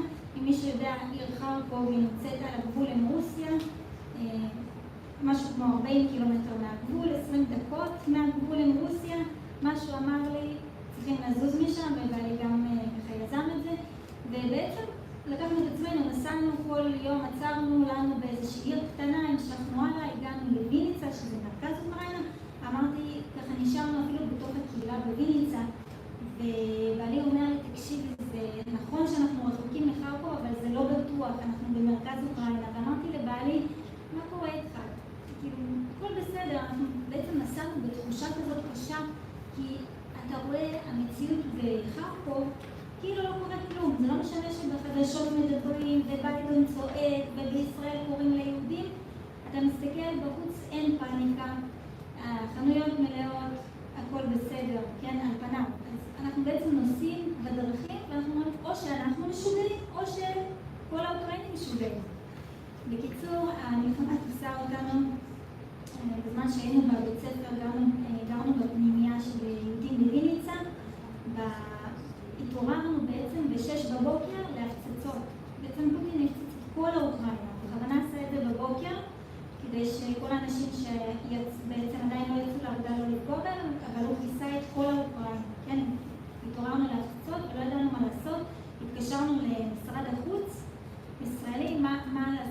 מה קורה, אנחנו אזרחי ישראל ולא ידעו מה להגיד לנו. כן, אמרו לנו, תתנהלו בהתאם לשטח.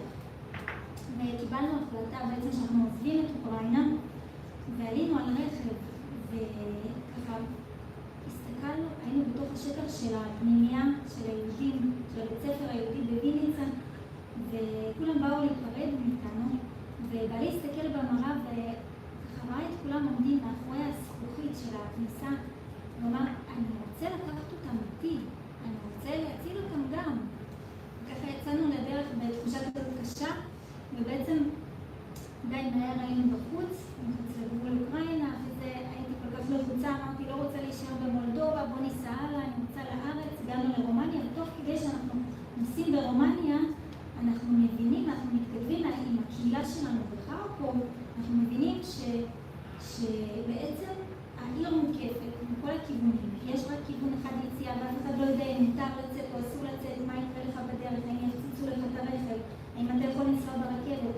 התחנת רכבת הייתה נראית כמו בשואה, לא היית רואה סנטימטר מקום, כן, כולם רצו למלט מחרקוב. והתחלנו לחפש חילוץ מחרקוב, התחלנו לראות איך אנחנו יכולים לעזור לאחים שלנו בחרקוב, וראינו שיש חילוץ בקייב, יש חילוץ בלבוב, יש חילוץ באודסה, בכל הערים הגדולות, הקהילות לקחו על עצמם לחלץ יהודים, ובעיר שלנו, העיר שלנו כל כך הייתה מופצצת והייתה בהלם שהקהילה עדיין לא הספיקה בכלל להבין מה קורה איתם ומה עושים. כן, זה פשוט היה מצב מאוד מאוד קטסטרופלי בעיר. ואז התחלנו לחפש בעצם מי מחלץ היהודים מחרקוב, ומצאנו איזשהו בן אדם שיגע ברשימה, ותוך כדי שאנחנו ככה מדברים איתו, אני חושבת שקראו לו אפילו בוריס, אמרנו בוא נעזור לך, נאסוף את האנשים, נרשום את האנשים, הוא אמר כן, כן, בסדר, הוא אמר בעצם אני בעצמי לא מבין מה רוצים ממנו, כאילו מישהו זורק את הטלפון שלו. בקיצור, תוך כדי שאנחנו אוספים את האנשים, אנחנו מבינים שאין לנו מי שיחלץ אותנו.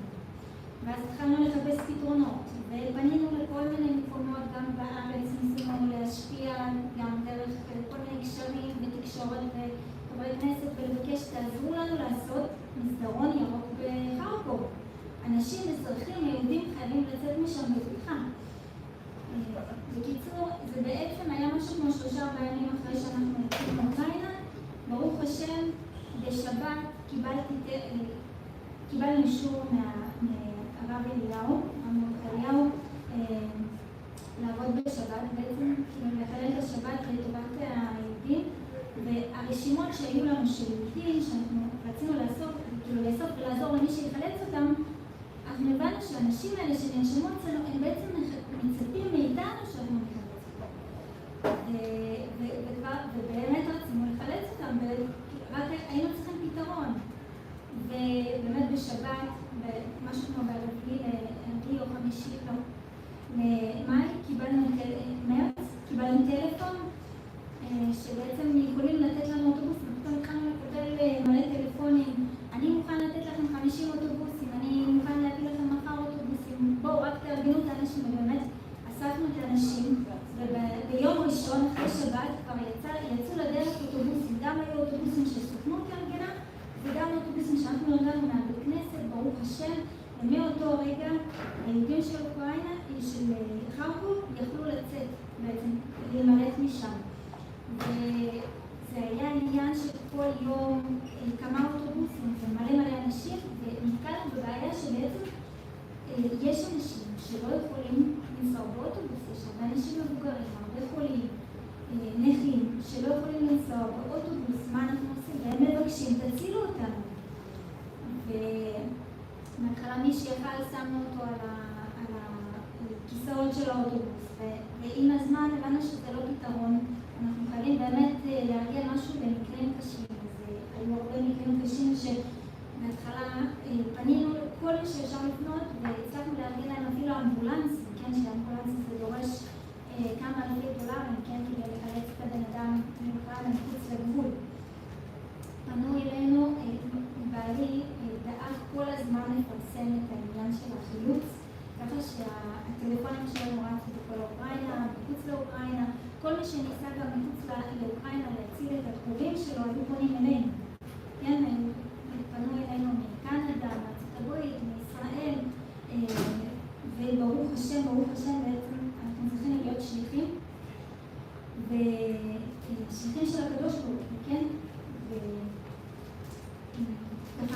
כדי שאנחנו בעצם מארגנים, ואנחנו מבינים שאנחנו לא יכולים לארגן לכל מי ששוכב, לארגן לו אמבולנס.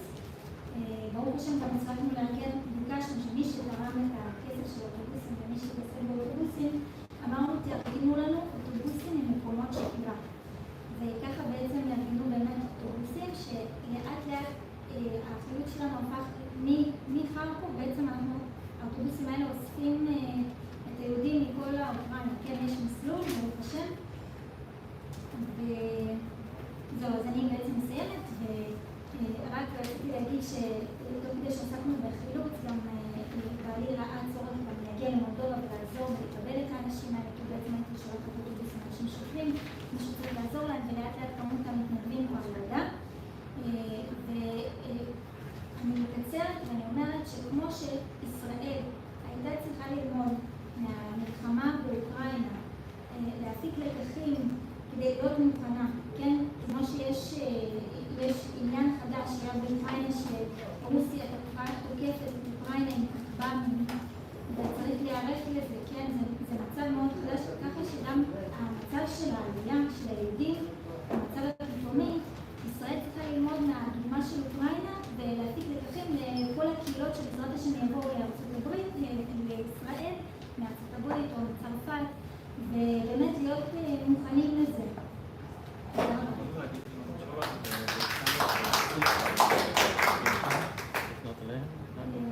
כן, כן. אז אני אגיד ברוסית כמה משפטים, ואת צריכה להציג את זה? Несколько слов я хотела сказать евреям. Несколько слов, которые я хотела сказать евреям, которые еще остались в Украине. Мы настоятельно советуем уезжать, репатриироваться, приехать в Израиль. Это ваша страна, это ваша родина. Даже если вы этого еще не чувствуете, но почувствуете, когда вы будете тут. Очень большой риск есть для евреев оставаться в Украине.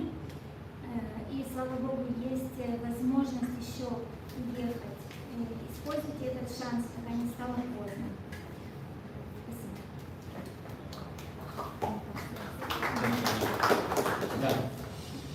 Our next speaker will be Natalie Slabinski. She lives in the community of Susya in Har Hebron. She's the Director of Development for Hatzalah, Yehuda V'Shomron, and is the host of the show Returning Home on Israel News Talk Radio. Natalie.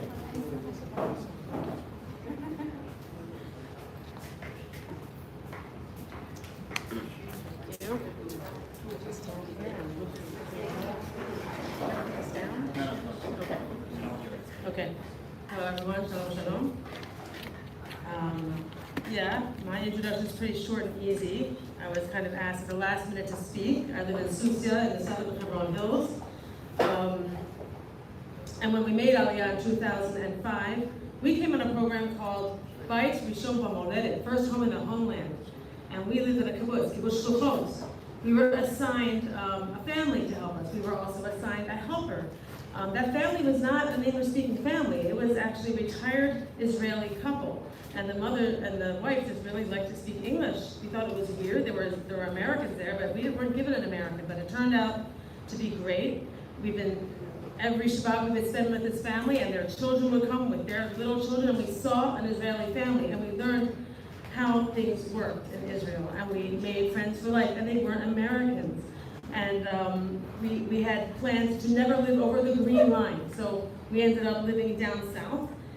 My husband had a teaching job in a place called Sapir, near Eilat. And again, no Americans really. We were told there to look in Susya. Maybe you would like Susya. We had never heard of Susya. And there were no Google Maps at the time. There was no Waze. So we jumped in the car and we drove. And I actually fell asleep on the way and did not see the soldiers, did not notice the checkpoint or anything like that. When I woke up, I saw houses with bed roofs and olive trees and green grass and mothers with their little children sitting eating ice cream, like a summer camp. And I liked it, and I thought, this is great, let's live here. Later on, I realized where we were. I could see the twinkling lights in the distance of Yatta, and we realized We were over the Green Line. We learned what the Green Line was, but we liked the place already, so it didn't matter at that point. And any fear we had was dissipated. And I think a lot of people in America, in Europe, a lot of Olim are afraid to live over the Green Line. They've never been there, they don't know people there, they don't understand what it is. So I brought a map, and I'm just going to show you.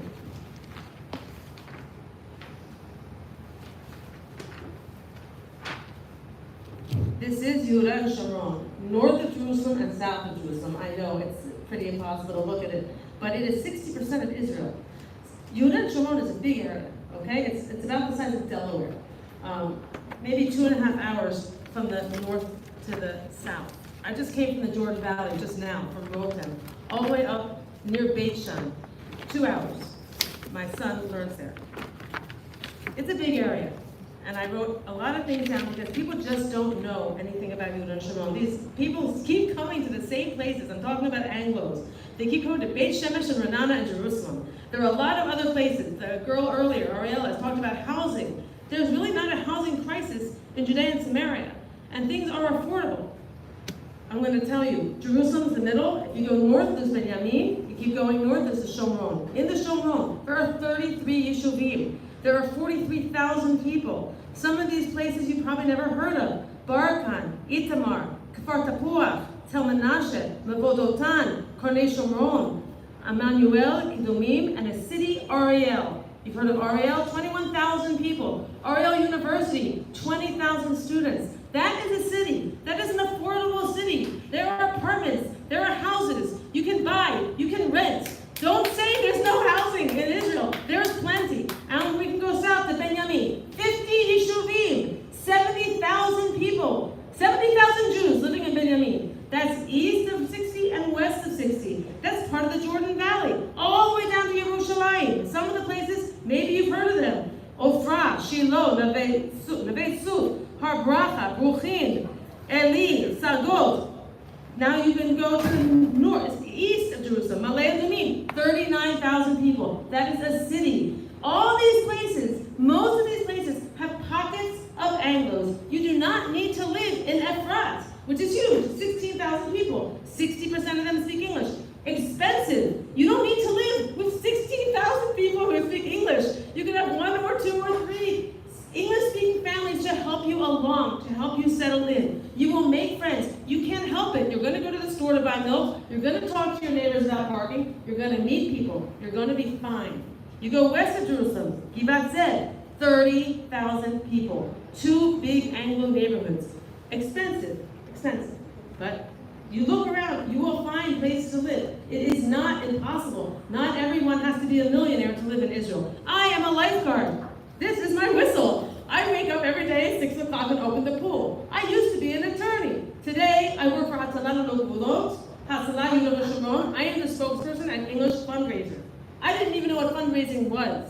I didn't know there were medics in Yehuda Shomron. I didn't ask that question when we moved there. Like I told you, I saw mothers eating ice cream on the grass. But one day I had a baby and I needed an ambulance. And I called 101. And who came?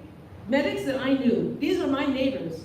There are 1,600 medics throughout Yehuda and Shomron. These are people who live with us throughout these 150 Jewish communities, north of Jerusalem, south of Jerusalem, Yehuda and Shomron. Say the words Yehuda and Shomron. It is not the West Bank. It is Yehuda and Shomron. It is Jewish land. Let's keep going. South of Jerusalem, Gush Etzion, 24 Yeshuvim, 24,000 people. Most of you know Efrat, very popular. There's also Meitzad, there's Neve Daniel, Kfar Etzion, Beit Ayin, and more. There are a lot of places there. It's a beautiful place.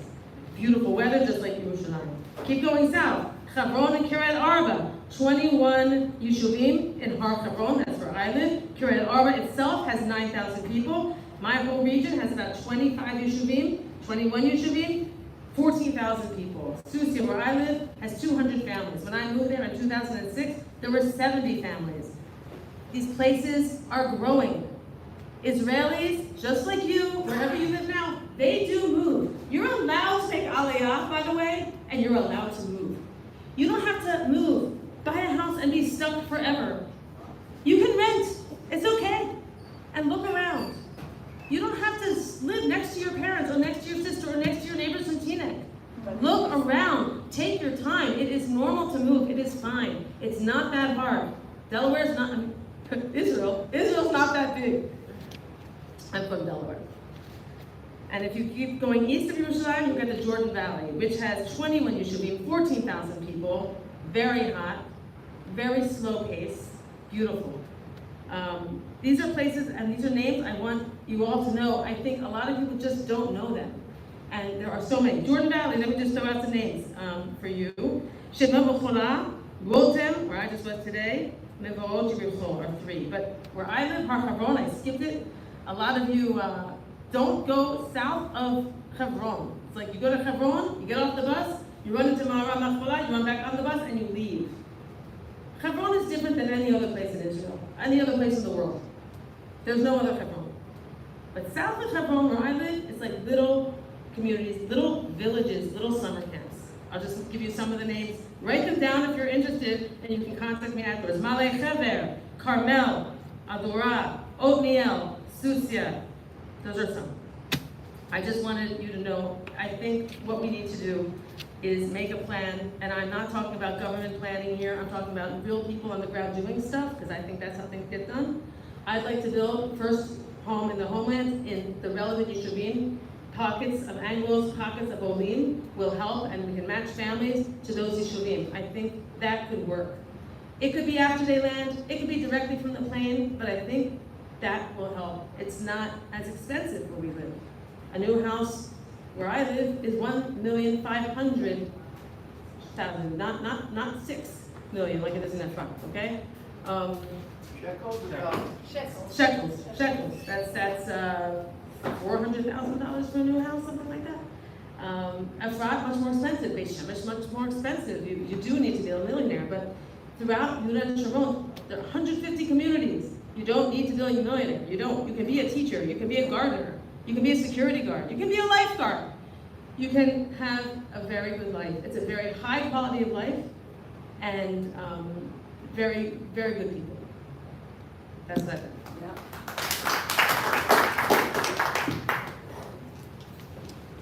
Thank you, Natalie. Our next speaker is going to be Yitz Moshe. He made Aliyah 12 years ago to Ramat Beit Shemesh, where he and his family currently live. Yitz has worked his full career in the finance accounting space, and he is currently the CFO of a credit hedge fund that focuses on Israeli investments. Yitz, microphone is yours.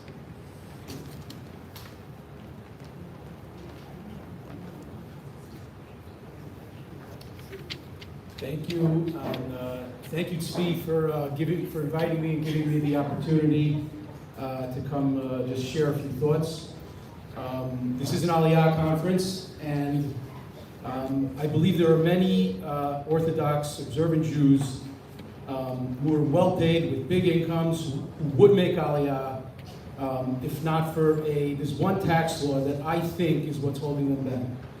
So just to kind of give the main idea, it's like they're Zionists, but they're not that Zionist. What do I mean? They're willing to come here and pay very, very high taxes. They know that that's what's going to happen. But they're not going to give up their $500,000 a year income or their $1 million a year income in order to make 20,000 shekels a month and carry Talmud. I have personally spoken to a number of people like this who said that this is a big deal for them. They're willing to come here, pay a lot of taxes, but they're not going to put their employer at risk. So let me just explain what the problem is. The problem is a law called permanent establishment. What does that mean? It means basically Israel and a lot of other countries around the world do have this. If you have an employee inside of Israel, even one employee, or you have your control of your foreign company of one employee inside Israel, or the control and management of your company is inside Israel, so Israeli tax law considers you to be an Israeli company. Which means what? Which means you actually would have to file a tax return and pay taxes on the whole company's income inside Israel. Now, practically, it's not going to happen all the time that the tax authority is going to come after you, but there's real exposure there, right? So, you have a partner at a law firm, and he wants to make Aliyah. He's from, he wants to live the dream. And he tells his employer, I want to move to Israel. And they say, okay, what are the tax implications? And he says to them, well, you might have to declare all of your income in Israel and pay, corporate level income tax here. And they're like, no, we're not doing that. Okay, so let me just give a tiny background why this law is actually necessary for a company like Google, Intel, Amazon that have thousands of employees in hundreds of countries around the world. So in the beginning, for example, let's say Google, they wouldn't pay tax in Israel. They would say, we're earning all of our money in the United States or in Europe, whatever. We don't have to pay tax in Israel. Eventually, tax authorities are like, you have thousands of people working here. You can't say that none of your revenues are being generated in Israel. It doesn't make any sense. So basically, all the tax authorities and accountants got together around the world and figured out a fair and equitable way to take small piece of tax for smaller countries, bigger piece of tax for bigger countries. Okay, that's the reason we need to have this law called permanent establishment. But the problem is, it hurts even if you have like one guy who's a partner in an accounting firm, let's say in New York, who wants to make Aliyah with his $1 million salary, right? So there is one legal way to do it right now, but it's very expensive and it's not going to be practical, and most non-Israeli companies are not going to want to do it. So I can talk about that offline if somebody wants to know what it is. So I have a solution that will be a win-win, I think, for everybody. It'll bring tons more tax revenue into the country, and it'll allow everyone to, and it'll allow people like this to make Aliyah. So what I would want to suggest is if somebody's willing to open up themselves, an Israeli ba'am, an Israeli chevra ba'am, Israeli company, they should be shielded from these laws of permanent establishment, and the main thing, there'll be no exposure on the employer.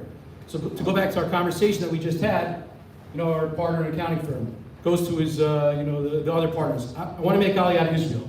They're like, okay, what are the tax implications? He said, nothing. Okay, great, you can come. There's no exposure on the foreign company. That's kind of how I envision what happened. We're going to need to change the law, obviously. That's why I'm up here. Wanted to get this out. Okay, so that would be the main thing. We can get a lot more older. How many? I don't know, 50 to 100 a year. But each one of them, think about it. If you're making $1 million a year, you're going to end up paying, even with an Israeli company, $300,000 a year to Israeli taxes. That's going to flow around the entire country, fund the war, all of our needs, medical, education, whatever, right? And if you have 50 of them, I mean, again, you could easily be talking about tens of millions of dollars a year, flowing into the Israeli treasury, if you change this one law.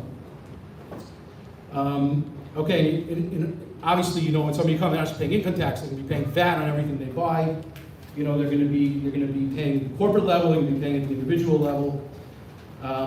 Now, the advantage of the country is clear. There's going to be a lot more tax revenue that they're not going to get now, right? But the tax authority, another thing that would be so easy is, right now, you have people that do make Aliyah, and whatever, they figure out something with their employer, they just do it off the books, then Israel's going to have to spend time and money and resources to go after them for this taxes, which they were practically not going to do, but if they would, it would be expensive and difficult. This way, if somebody opens up an Israeli company, everything is streamlined. You have an accountant, you have a tax reporting, you have a tick for mom, whatever. You have all the things that you possibly need, and the money just literally will flow into the treasury every month without any issues.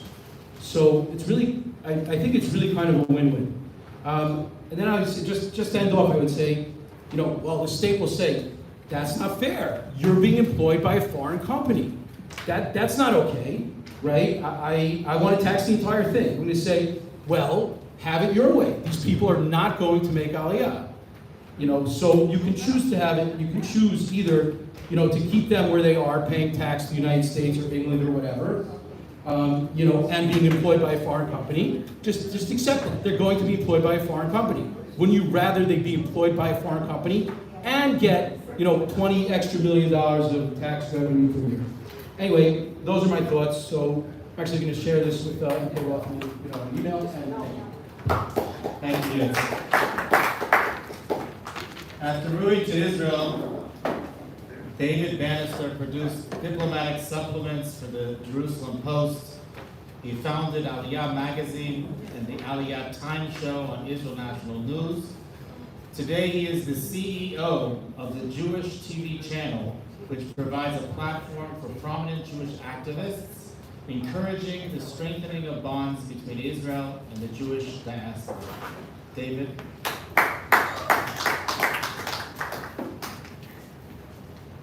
Thank you. Thanks for the invitation, Sphere. Thank you everyone for listening to these great things. I just love this Jews Get Out. Well, you know, I was watching a YouTube video, and it was an anti-Zionist demonstration. There was a Jew, an innocent Jew, was filming it. I said, Jew, Zionists, go home.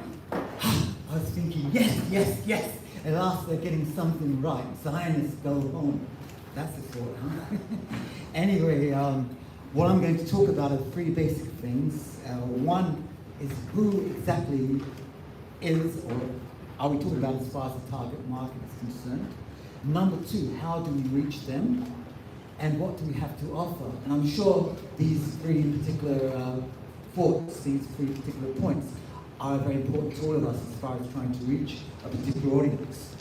First of all, about myself, I live in Shiloh, and I can empathize with the person who came here from Bet Shan. That's yourself, right? Yeah, 2 hours. I got to Jerusalem in about 14 minutes. Spent 2 hours getting from Jerusalem center to here. That's my own sort of bad anyway. Anyhow, Jewish TV channel's been going for about a decade. We have about 250,000 monthly page views, and we're dedicated towards strengthening bonds between the Jewish diaspora and Israel. And a little bit more to the point, one of the things which we are very much involved with is what we call the AIM syndrome, A-I-M.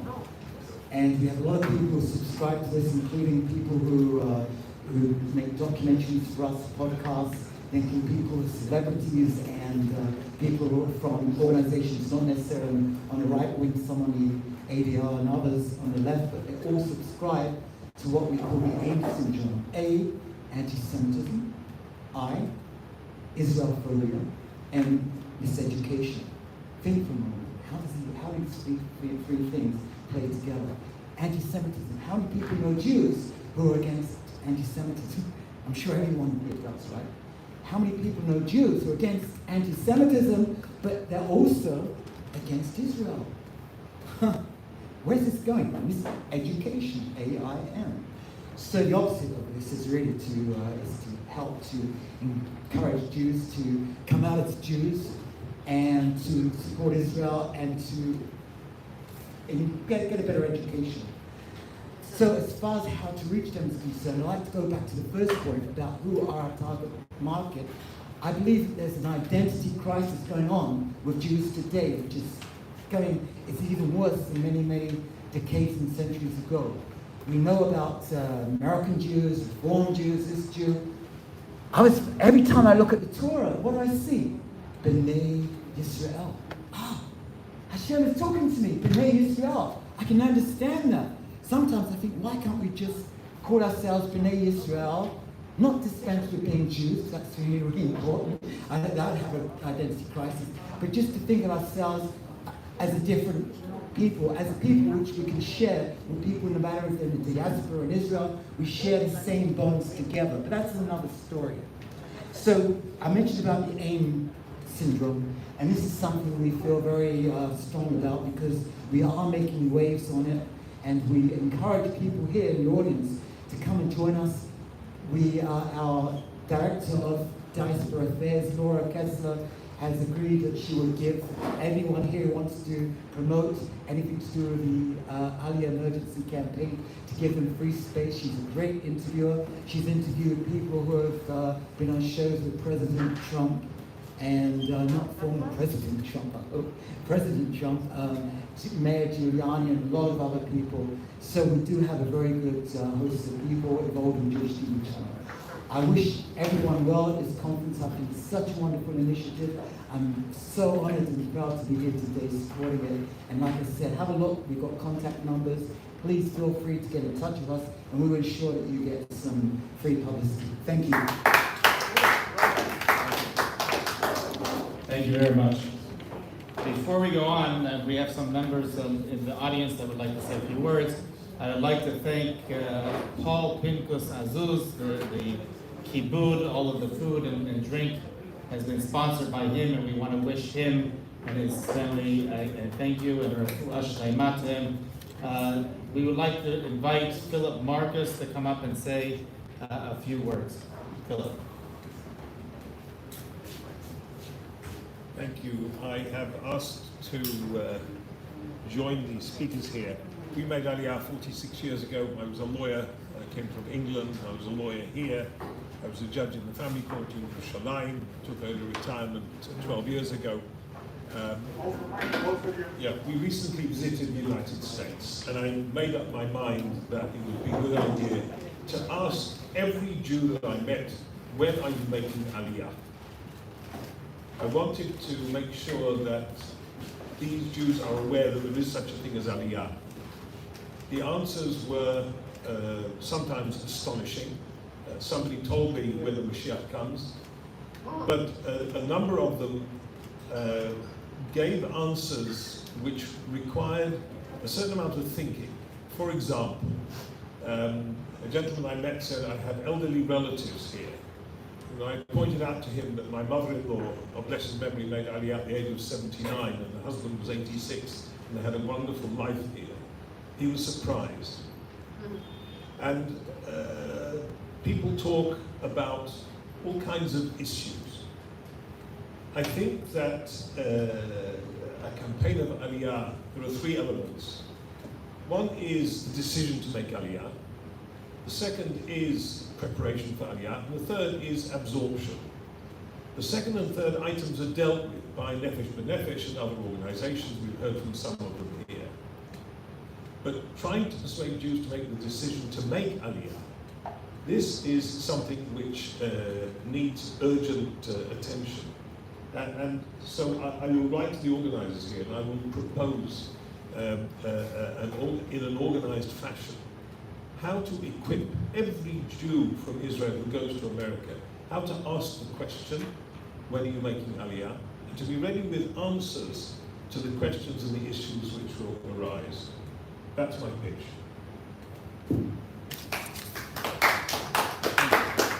Thank you, Philip. By the way, that is exactly what our organization does. That's what AliyahNow.org is about. That is what BringThemHome.org.il is about. And all organizations are dealing with the why one should make Aliyah, not necessarily the how one should make Aliyah.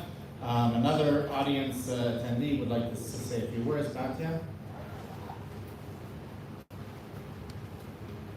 And then if we have some time at the end, we have some interesting statistics that we've put together through a survey that we did online, so I'd like to share that with you as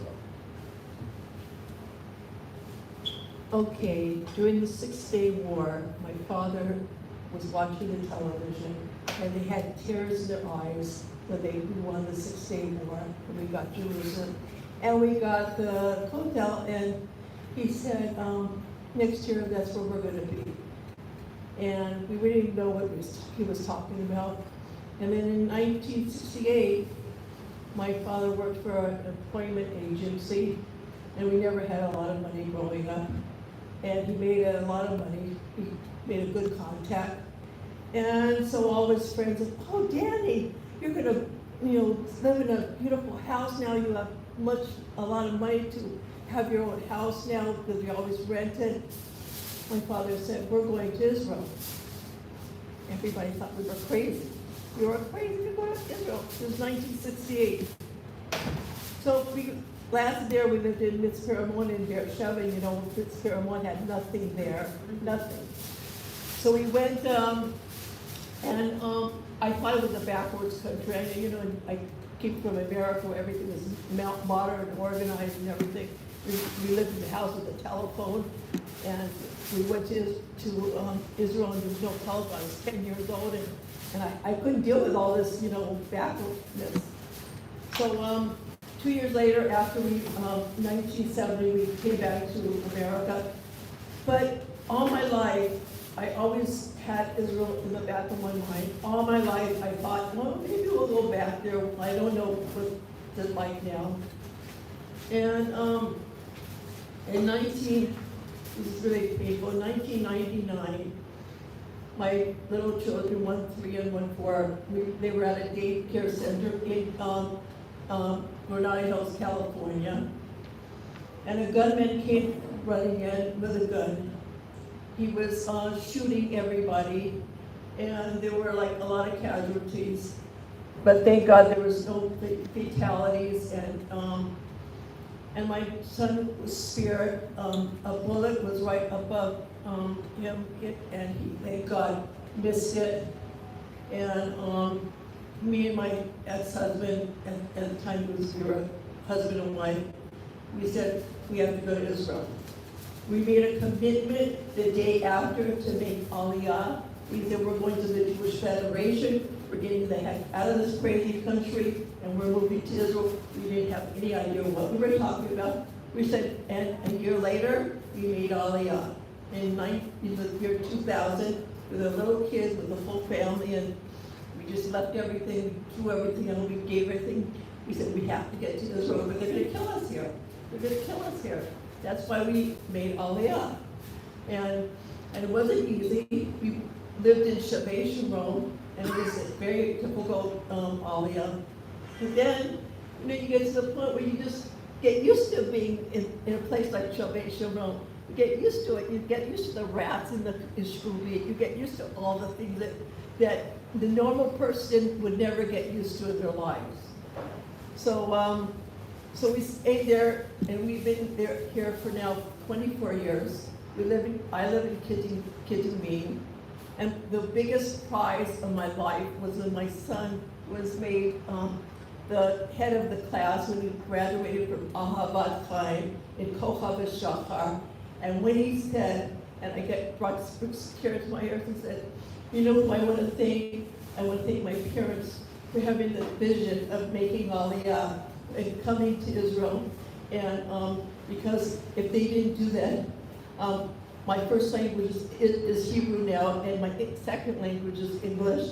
And yesterday we just were at his graduation. He got a bachelor's degree at Torah Rishon in political science and the Tikshor, and he worked for the Knesset, and he worked with Bibi Netanyahu, and he also worked for our boss, Say News, and he plans to continue and do in that line of work.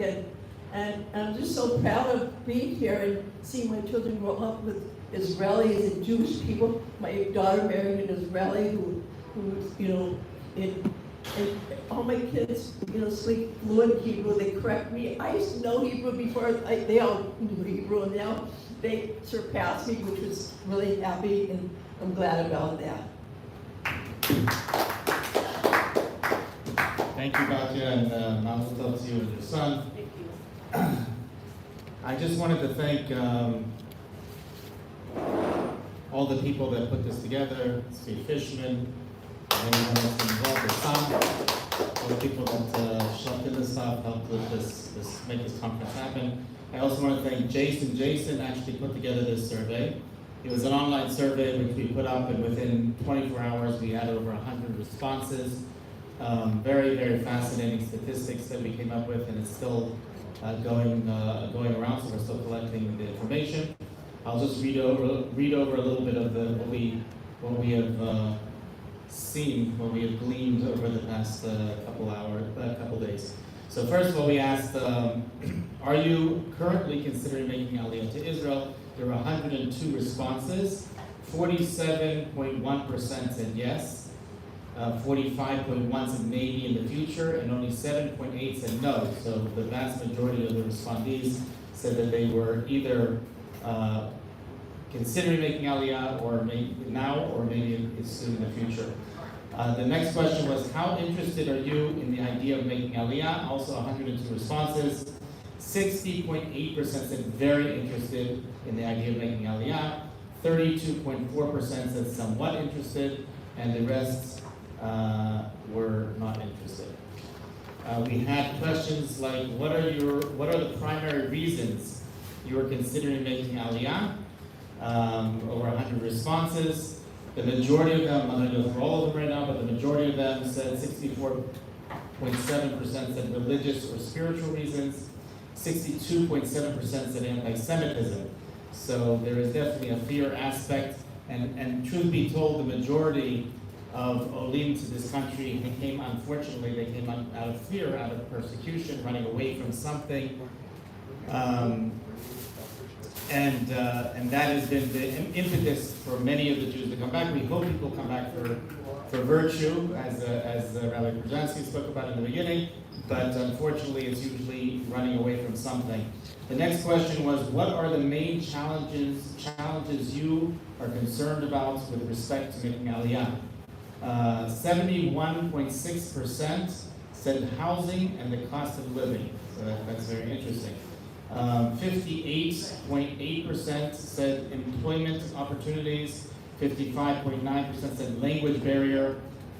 So these are all things that we should be working on as a country to help our brothers and sisters come home. The next question was, how familiar are you with the resources and support available for new Olim immigrants to Israel?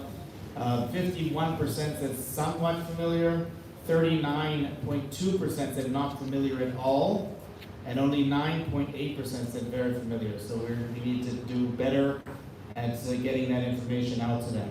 The next question was, which of the following resources would be most helpful to you in considering or making Aliyah?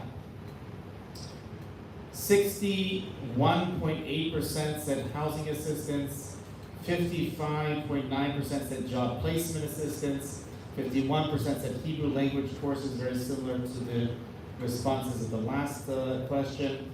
49% said legal and bureaucratic assistance.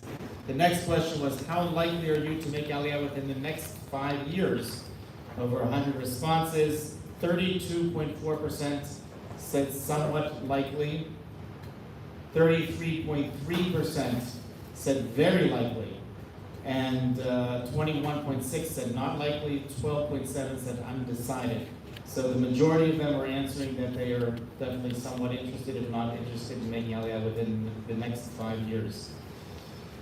Next question was, if you have previously visited Israel, how did that experience influence your interest in making Aliyah? Over 100 responses. The vast majority, 51% of the responses said significantly increased my interest. Next question, would you consider making Aliyah if more support and resources were available to you? Again, the vast majority, 59.8% said yes, 31.4% said maybe, and only a few said no. Does anti-Semitism play a role in your decision to consider making Aliyah? 49%, the vast majority again, said yes, it is a significant factor. 32.4% said yes, it's a minor factor, and the rest said it did not play a role or were undecided. These were some of the questions that were asked, some of the statistics that we're gathering. We also allowed for them to add some phrases about, or just some miscellaneous information, things that they thought about Aliyah. And it's fascinating. I'm not going to go through it all now, but there are pages here, hundreds and hundreds of responses of what people were saying. People that all different responses. I can just mention a few of them. Somebody said that they applied to Aliyah a year and a half ago, and it's been very difficult through the Jewish agency and the Misrad Apnim. Some people talked about the problem of housing. Some people discussed having elderly parents or older children in the U.S., and that's a big issue. Someone spoke about special needs services for her adult daughter. It goes on and on and on, all different issues. What this does tell us is that the current organizations that are dealing with these questions are not doing their job 100%, because then we wouldn't be getting all of these responses, where clearly we see that these are not being attended to. These people are having serious issues and they need help, and they need help now. There's, like I said, it's not only a matter of convincing the masses to make Aliyah, but it's a matter of helping those tens of thousands, hundreds of thousands of Jews that have already decided that they are interested and they want to make Aliyah. They just have whatever challenges that they have to overcome, and helping them overcome those challenges. So with that, see, do we have another Dr. speaker? Joseph would like to say a few words. Dr. Joseph, okay. Dr. Joseph, please come up and say your piece. Excuse me, Joshua, 1 second. David would like to ask a question. Just two brief questions. Number Sure. one is, what is the profile of the people asked? Number two, is it possible to get a copy of this? So the question was, what is the profile of the people we asked? And the second question was, can they get a copy? The answer to the first question is that it was sent out through social media to everyone. So we don't know exactly who the respondees were. It was done obviously anonymously, but they went out on Jewish social media, different WhatsApp groups, and so we assume that the vast majority of the people answering were Jewish and interested in Aliyah. They were obviously abroad, but we didn't go into details. We can tweak this, meaning we can still change the questions or ask different things about the people that are asking the questions. But this was just like something you threw out there at the last minute just to get some responses. Of course, you can have a copy of the responses, not a problem. But it's still ongoing, so we're going to see how this plays out. We definitely see a need. That there are a lot of needs out there. That's what we see, and there's a lot to be done. Doctor, please. Thank you so much. I actually came to attend and listen to some very wise people, and I'm volunteering to speak. I came here after I retired from practicing medicine in the United States with no intention of practicing medicine in Israel. My story is very simple and maybe similar to yours.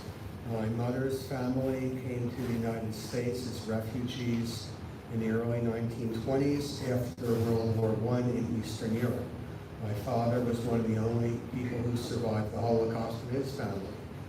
America was a very, very special place to them, but I majored in international development and social change before medical school, and I saw their writing on the wall and decided to act before it was too late. All my children made Aliyah. They were raised to be Zionists, and they were raised in understanding my worldview. And they came to Israel because they felt to live a truly Jewish life. There was no other place in Israel. Clearly, the war and anti-Semitism are unknowns. They're uncomfortable. They're very distressing. I can't even begin to address how much so. So a little bit of advice. If you're coming to Israel, bring some extra money, bring some extra Old Masters paintings that you've rolled up in a tube, bring some diamonds, bring some gold coins. If you have relatives here, leave it with them. In case you have to move here in an emergency, it's really nice to have some assets here. If you cannot open up a bank account here, perhaps relatives can do it in their name if you trust them, and they can invest money just to earn simple interest. People in the audience are laughing. I think it's really, really practical information. Again, we don't know what the future holds, but traditionally, during periods of social change, it's very convenient to blame Jews. If I didn't believe in God, I would not stay here, because Israel is completely outnumbered, but it's always been that way. So that's really all I have to say, to at least consider Aliyah, consider the future for yourself and for all your future generations. Thank you so much. Thank you, Doctor. I am definitely not laughing. I speak about this quite often. I think it's a very serious matter. People think that they can make Aliyah at any point. They can bring their assets over from their countries of origin. And in reality, we see throughout history that that has not been the case, and that Jews have always been at some point restricted from leaving. And even if they were able to escape, they weren't able to bring their wealth with them. Today, what's happening in the United States is very scary. For many people, it's already difficult to remove their assets from different accounts and to bring it here. So this is something that's very real. There's no reason to believe, we see that the problems with the dollar, one of the things that is not being mentioned in mainstream media, which is shocking to me, is the fact that just 2 weeks ago, I think it was, Saudi Arabia announced that they're not renewing the contract to continue the petrodollar. Since President Nixon, all oil that has been purchased from Saudi Arabia has always been purchased in the United States dollars, and from now on it will not. They're moving over to BRICS, which is very scary. That is basically a death blow to the U.S. dollar, or what can lead to the death blow to the U.S. dollar. When the economies fail wherever it is in the world, one of the things we always know to be a truism is that the Jews are always to blame. And in the case of the United States, there are many Jews that are actually perhaps to be blamed, because there are Jews that are in power there, in positions of power, whether it be in the Treasury Department or in the Fed, and or in Congress or Senate, that definitely is an excuse to blame the Jews. And we hope and we pray that Jews come here for virtue, like Rabbi Krasensky said. People come here for the right reasons. People come here because Eretz Yisrael is their homeland, and this is the place for them to be. But they should be very, very aware of their surroundings. And like I said, just coming from the States now, it's very clear to me that everybody feels the ground shaking. They can read the writing on the wall. They just don't know how to channel it. And that's where the education that we're doing comes in, where we are trying to explain to them that it's time to come home. It's time to finally make that jump to Aliyah. Again, half of the Jewish people have already done it. We're waiting for the other half to join us, and we look forward to seeing you here in Jerusalem. Thank you very much, everybody, for coming, and we look forward to seeing you again in Jerusalem. Be well.